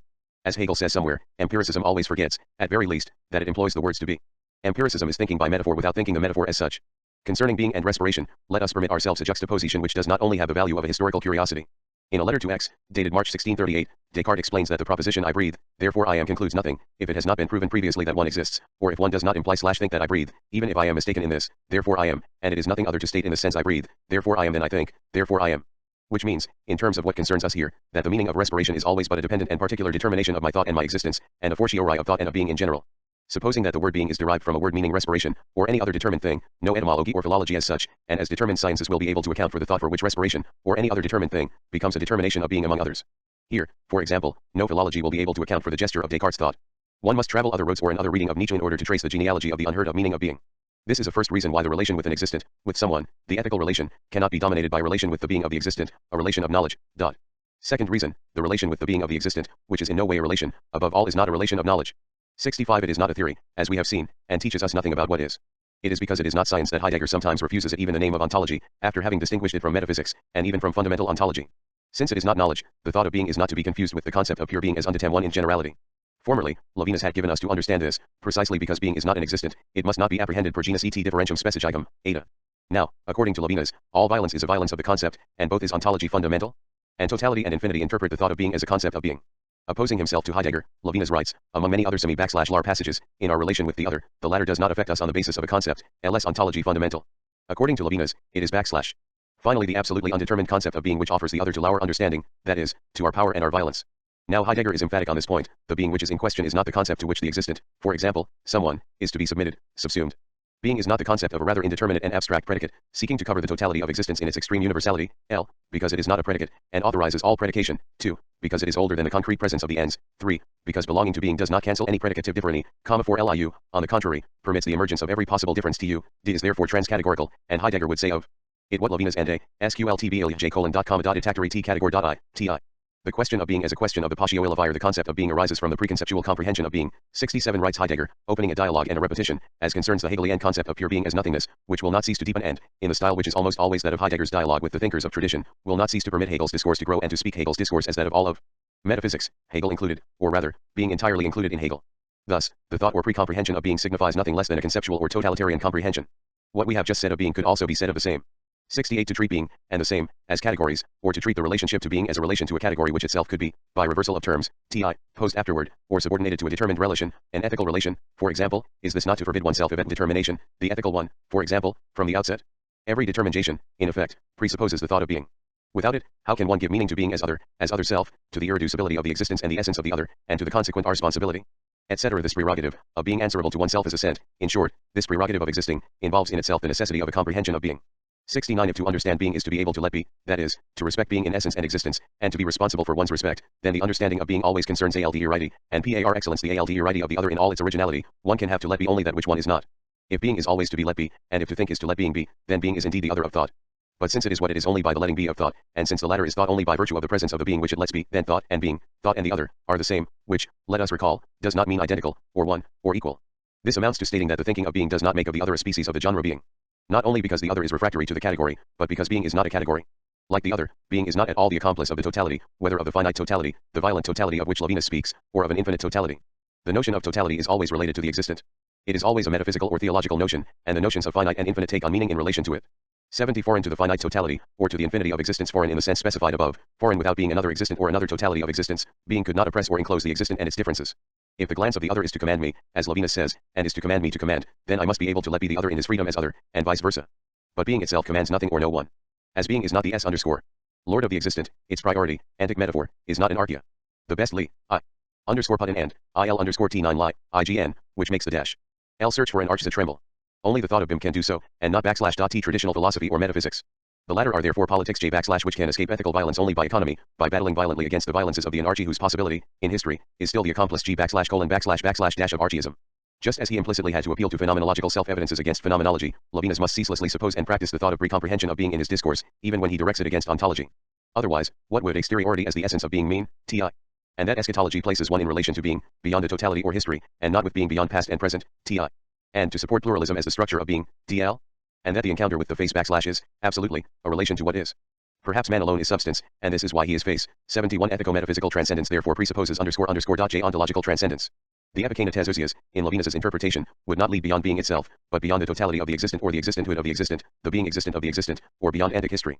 Heidegger also refers to the epikenetes in order to announce ontological transcendence, 72 but he also shows that the undetermined agathon toward which transcendence breaks through has been determined too quickly. Thus, the thought of being could not possibly occur as ethical violence. On the contrary, without it one would be forbidden to let be the existent, and one would enclose transcendence within identification and empirical economy. By refusing, in totality and infinity, to accord any dignity to the ontico-ontological difference, by seeing in it only a ruse of war, and by calling the intra-ontic movement of ethical transcendence, the movement respectful of one existent toward another of metaphysics, Levinas confirms Heidegger in his discourse, for does not the latter see in metaphysics, in metaphysical ontology, the forgetting of being and the dissimulation of the ontico-ontological difference? Metaphysics does not pose the question of the truth of being itself. 73 It thinks being in an implicit fashion, as is inevitable in every language. This is why the thinking of being must take its driving force from metaphysics, and must first occur as the metaphysics of metaphysics in the question what is metaphysics. But the difference between the implicit and the explicit is the entirety of thought, and if correctly determined, it imprints its form on all ruptures and on the most radical questions. It is true, says Heidegger once more, that metaphysics represents the existent in its being, and thus thinks the being of the existent. But it does not think the difference of being and the existent. 74 For Heidegger, it is therefore metaphysics, or metaphysical ontology, which remains a closure of the totality, and transcends the existent only toward the superior, existent, or toward the finite or infinite, totality of the existent. This metaphysics essentially would be tied to a humanism which never asks itself in what manner the essence of man belongs to the truth of being. 75 What is humanism? 76 NQ, Levinas simul, comma dot. Algelimanism y, 1d metaphysics. It attaining, via the royal ROIIF equals ethically the superior existent, the truly existent, substance and in itself are Levinas's expressions, as other. And this existent is man, determined as face in his essence as man on the basis of his resemblance to God. Is this not what Heidegger has in mind when he speaks of the unity of metaphysics, humanism, and ontotheology? The encounter with the face is not only an anthropological fact. It is, absolutely speaking, a relation with what is. Perhaps man alone is substance, and this is why he is face. Certainly. But it is the analogy between the face and God's visage that, in the most classical fashion, distinguishes man from animal, and determines man's substantiality, the other resembles God. Man's substantiality, which permits him to be proper to al metaphysics is rild fairtai js thus fumed in his Rio Goa, who is therefore botful race and _abs 0 lute substantiality. The theme of one he faced TLMS calls for a second refer any to Descartes. Levinas never formulates it, it is, as recognized by the schoolman, the ambiguity of the notion of substance as concerns God and his creatures, cf for example, Principes, I, Sector 51. By means of more than one mediation we thus are referred to the scholastic problem of the analogy. We do not intend to enter into it here. 77 Let us simply notice that conceived on the basis of a doctrine of analogy, of resemblance, the expression human face is no longer, at bottom, as foreign to metaphor as Levinas seems to wish. The other resembles God. Is this not the original metaphor? The question of being is nothing less than a disputation of the metaphysical truth of the schema, which, let us note in passing, atheistic humanism employs precisely in order to denounce the very process of alienation. The question of being draws back into the schema, this opposition of humanisms, in the direction of the thought of being presupposed by the determination of the existent man, the existent God, and the analogical relationship between them, for the possibility of this relationship can be opened solely by the preconceptual and pre-analogical unity of being. It is a question neither of substituting being for God, nor of founding God on being. The being of the existent, for example, God, 78 is not the absolute existent, nor the infinite existent, nor even the foundation of the existent in general. This is why the question of being cannot budge the metaphysical edifice of totality and infinity, for example. It is simply forever out of reach for the inversion of the terms ontology and metaphysics that Levinas proposes. The theme of this inversion, therefore, does not play an indispensable role, have meaning, and necessity, except in the economy and coherence of Levinas' book in its entirety. What would it mean, for metaphysics and for humanism, to ask in what manner the essence of man belongs to the truth of being, humanismus? Perhaps this, would the experience of the face be possible, could it be stated, if the thought of being were not already implied in it? In effect, the face is the inaugural unity of a naked glance and of a right to speech. But eyes and mouth make a face only if, beyond need, they can let be, if they see and they say what is such as it is, if they reach the being of what is. But since being is, it cannot simply be produced, but precisely must be respected by a glance and a speech, being must provoke them, interpellate them. There is no speech without the thought and statement of being. But as being is nothing outside the determined existent, it would not appear as suet without the possibility of speech. Being itself can only be thought and stated. It is the contemporary of the logos, which itself can only be as the logos of being, saying being. Without this double genitivity, speech, cut off from being and enclosed in the determined existent, would be only, according to Levinas' terminology, the cry of need before desire, the gesture of the self in the realm of the homogeneous. It is only then, in the reduction or subordination of thought to being, that philosophical discourse itself would not be only a failed act, the pretext for an uninterrupted psychoanalysis or philology or sociology in which the appearance of discourse vanishes into the all, ti. It is only then that the relation to exteriority would no longer catch its breath. The metaphysics of the Phasis therefore include the thought of being, presupposing the difference between being and the existent at the same time as it stifles it. Nothing, think if this difference is original, if to think being outside the existent is to think or if it is to nothing no more than it is to approach the existent other than in its being, doubtless one has some right to say with Levinas, except presisting the ambiguous expression being in general, that the relation to the expressed existent, the unveiling of being in general. At the ontological plane, the ethical one my italics. If pre-existence has the ontic expressed as CT, in existence the sense which it must have, then this is incontestable. In F relationship with the expression, existent precedes the unveiling, the explicit thinking, of being itself. With the limitation that there is no in the sense of FAC, speech and not of need, except if there is already, implicitly, thought of being. Likewise, the natural attitude precedes the transcendental reduction. But we know that ontological or transcendental priority is not of this order, and no one has ever alleged that it was. This priority no more contradicts than it confirms ontic or factual precedence. It follows that being, since it is always, in fact, determined as an existent and is nothing outside the existent, is always dissimulated. Levinas' phrase the pre-existence of the relation to the existent is history at the very formula of this initial concealment. Being not existing for the existent, and this is why it begins by hiding itself beneath its determination. This determination as the revelation of the existent metaphysics, is the very veiling of being. There is nothing accidental or regrettable about this. The unconcealing of the existent, the clarity accorded to it, Jalal which being. Being draws back in that it is disclosed in the darkens the light of existent, ti. P 310. Is it not risky, then, to speak of the thinking of being as of a thought dominated by the theme of unveiling? Without this dissimulation of being by the existent there would be nothing, and there would be no history. That being occurs in all respects as history and as world means that it can only retire beneath ontic determinations in the history of metaphysics. For historical epochs are metaphysical, onto theological, determinations of the being which thus brackets itself, reserves itself beneath metaphysical concepts. In whole speech / being in the strange light of this being history Heidegger permits the re-emergence of the notion of eschatology, as it appears, for example, itself, is in itself eschatological, p. 302. The relationship between this eschatology and messianic eschatology requires closer examination. The first, brief über den Humanismus, supposes that war is not an accident which overcomes being, but rather being itself. Das and Selber das Strittige ist p. 189. A proposition which must not be understood in consonance with Hegelianism. Here, negativity has its origin neither in negation, nor in the anxiety of an infinite and primary existent. War, perhaps, is no longer even conceivable as negativity. Heidegger, as is well known, calls the original dissimulation of being beneath L.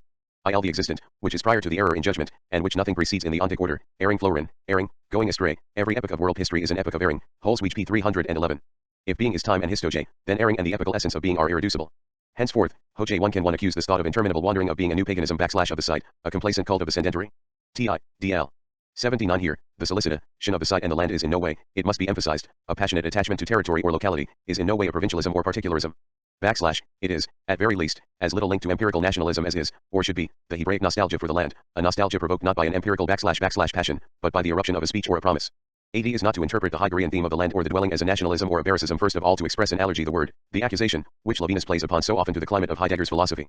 Levinas acknowledges, moreover, that his reflections, after having submitted to inspiration by the philosophy of Martin Heidegger, are governed by a profound need to depart from the climate of this philosophy, e. In question here is a need whose natural legitimacy we would be the last to question. What is more, we believe that its climate is never totally exterior to thought itself. But does not the naked truth of the other appear beyond need, climate, and a certain history? And who has taught us this better than Levinas? The sight, therefore, is not an empirical here but always in look, for Heidegger, as for the Jew and the poet. The proximity of the sight is always held in reserve, says Holderlin as commented on by Heidegger. 81 The thinking of being thus is not a pagan cult of the sight, underscore b. Ums. The sight is never given. Proximity but underscore a promised one. And then also because it is not a pagan cult. The sacred of which it speaks belongs neither to religion in general, nor to a particular theology, and thus cannot be determined by any history of religion. It is first the essential experience of divinity or of deity. As the latter is neither a concept nor a reality, it must provide access to itself in a proximity foreign to mystical theory or affectivity, foreign to theology and to enthusiasm. Again, in a sense which is neither chronological nor logical, nor ontical in general, it precedes every relationship to God or to the gods. This last relationship, of whatever type, in order to be lived and stated supposes some pre-comprehension of the deity, of God's being God, of the dimension of the divine of which Levinus also speaks by saying that it is opened on the basis of the human face, ti. This is all, and as usual it is simple and difficult. The sacred is the only essential space of divinity which in Tom opens only a dimension for the gods and the God. Leibniz's Muse. This space, in which Heidegger also names elevation, 82 is within faith and atheism. Both presuppose it. It is only on the basis of the truth of being that the essence of the sacred can be thought. It is only on the basis of the essence of the sacred that the essence of divinity must be thought. It is only in the light of the essence of divinity that one can think and say what the word God must designate, J. Luminismus. This pre-comprehension of the divine cannot not be presupposed by Levinus's discourse at the very moment when he seeks to oppose God to the sacred divine. That the gods or God cannot be indicated except in the space of the sacred and in the light of the deity, is at once the limit and the wellspring of finite being as history. Limit, because divinity is not God. In a sense it is nothing. The sacred, it is true, appears. But the God remains distant. 83 Wellspring, because this anticipation as a thought of being, of the existent God, always sees God coming, opens the possibility, the eventuality, of an encounter with God and of a dialogue with God. 84. That the deity of God, which permits the thinking and naming of God, is nothing, and above all is not God himself, is what Meister Eckhart, in particular, said this way: God and the deity are as different from one another as heaven and earth. God operates, deity does not operate, has nothing to operate, has no operation in it, has never any operation in view, sermon Timer Cos. But this deity is still determined as the essence of the threefold God. And when Meister Eckhart seeks to go beyond these determinations, the movement which he sketches seems to remain enclosed in ontic transcendence.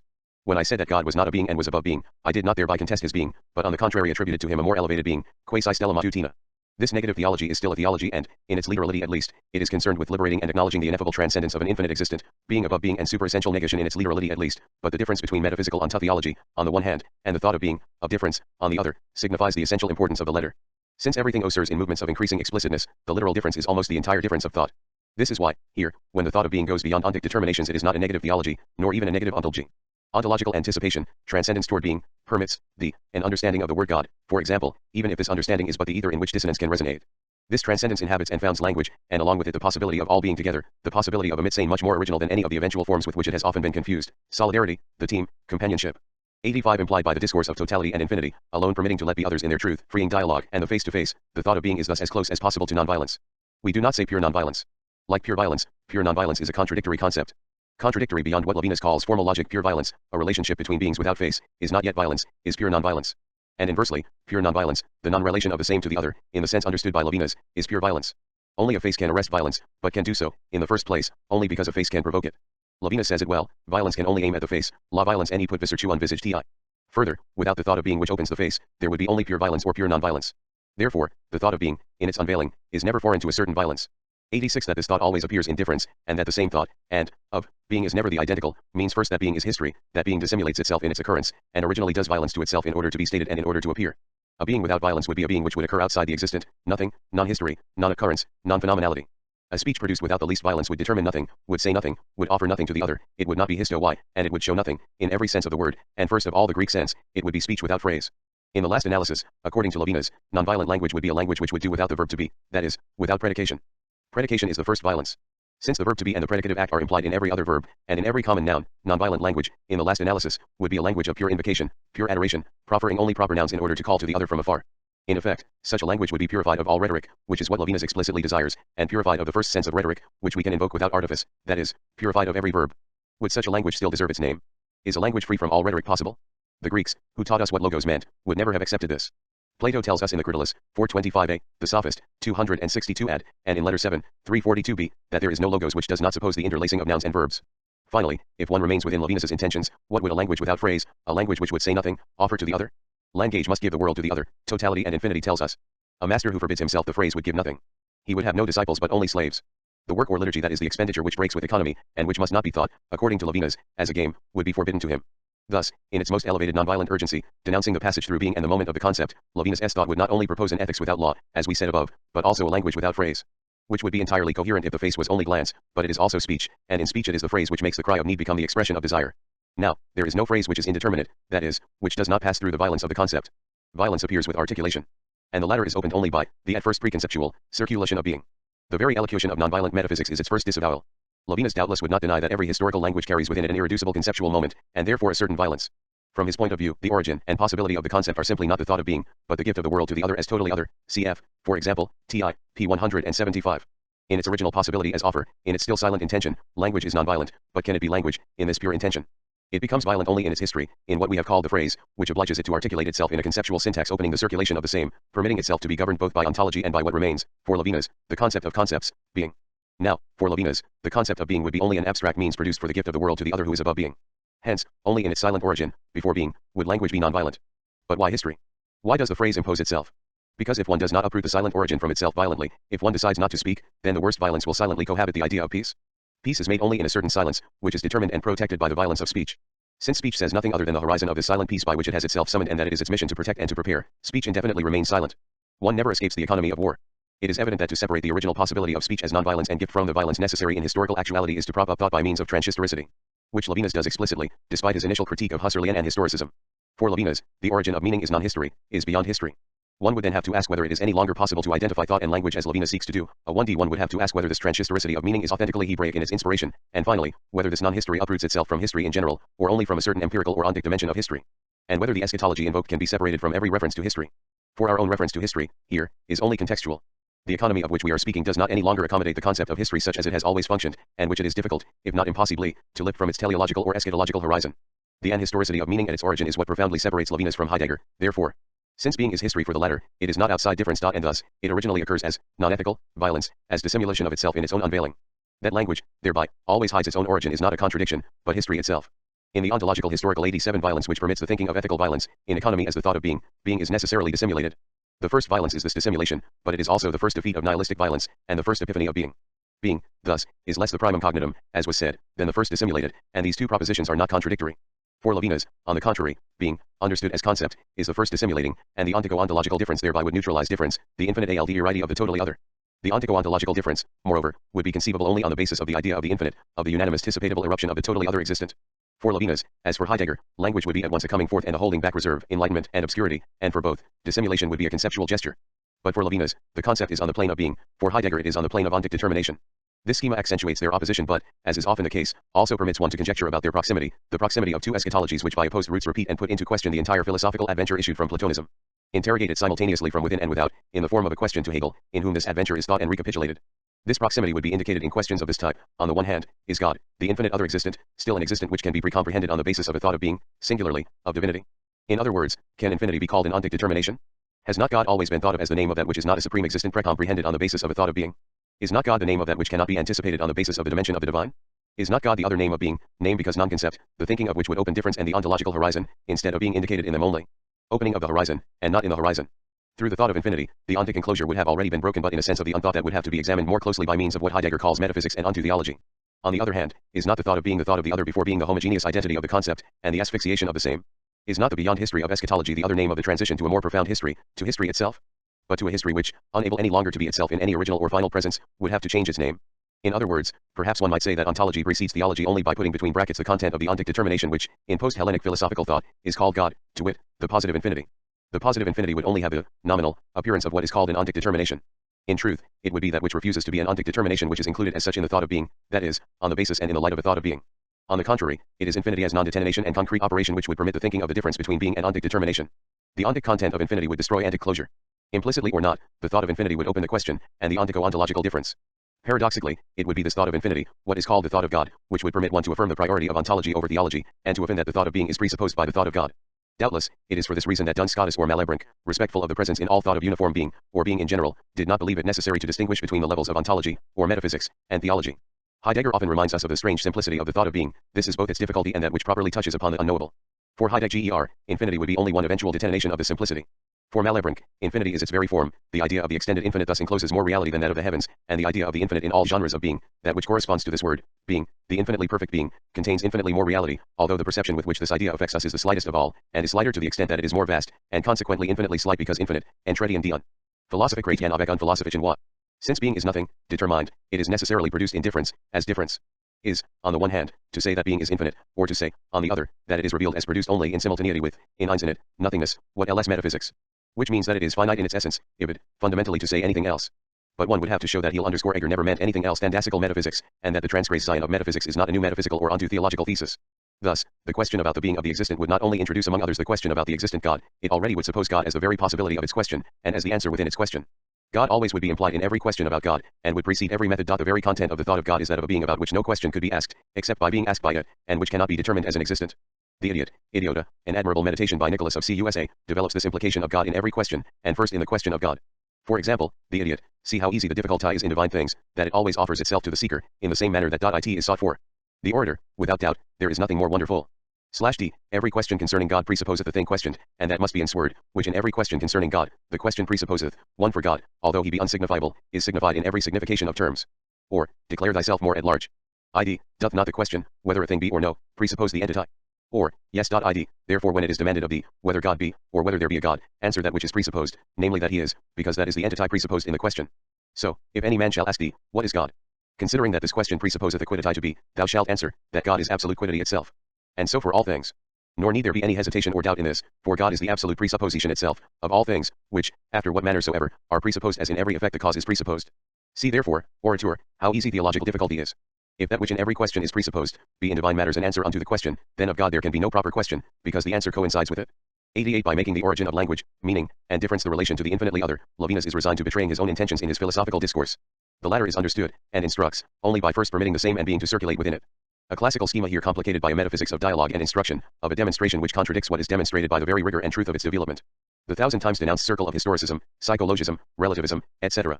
But the true name of this inclination of thought to the other, of this resigned acceptance of incoherence inspired by a truth more profound than the logic of philosophical discourse, the true name of this renunciation of the concept, of the a prioris and transcendental horizons of language, is empiricism. For the latter, at bottom, has ever committed but one fault, the fault of presenting itself as a philosophy. And the profundity of the empiricist intention must be recognized beneath the naivete of certain of its historical expressions. It is the dream of a purely heterological thought at its source. A pure thought of pure difference. Empiricism is its philosophical name, its metaphysical pretension or modesty. We say the dream because it must vanish at daybreak, as soon as language awakens. But perhaps one will object that it is language which is sleeping. Doubtless, but then one must, in a certain way, become classical once more, and again find other grounds for the divorce between speech and thought. This route is quite, perhaps too, abandoned today. Among others, by Levinus. By radicalizing the theme of the infinite exteriority of the other, Levinus thereby assumes the aim which has more or less secretly animated all the philosophical gestures which have been called empiricisms in the history of philosophy. He does so with an audacity, a profundity, and a resoluteness never before attained. By taking this project to its end, he totally renews empiricism, and inverses it by revealing it to itself as metaphysics. Despite the Husserlian and Heideggerian stages of his thought, Levinus does not even seek to draw back from the word empiricism. On 2 occasions, at least, he speaks for the radical empiricism confident in the instruction of exteriority, the experience of the other, of the infinite, is irreducible, and is therefore the experience par excellence, And, concerning death which is indeed its irreducible resource, Levinus speaks of an empiricism which is in no way a positivism. 89 But can one speak of an experience of the other or of difference? Has not the concept of experience always been determined by the metaphysics of presence? Is not experience always an encountering of an irreducible presence, the perception of a phenomenality? This complicity between empiricism and metaphysics is in no way surprising. By criticizing them, or rather by limiting them with one and the same gesture, Kant and Husserl indeed had recognized their solidarity. It calls for closer meditation. Schelling went quite far in this direction. 90. But empiricism always has been determined by philosophy, from Plato to Husserl, as non-philosophy, as the philosophical pretension to non-philosophy, the inability to justify oneself, to come to one's own aid as speech. But this incapacitation, when resolutely assumed, contests the resolution and coherence of the logos, philosophy, at its root, instead of letting itself be questioned by the logos. Therefore, nothing can so profoundly solicit the Greek logos philosophy than this eruption of the totally other, and nothing can to such an extent reawaken the logos to its origin as to its mortality, its other.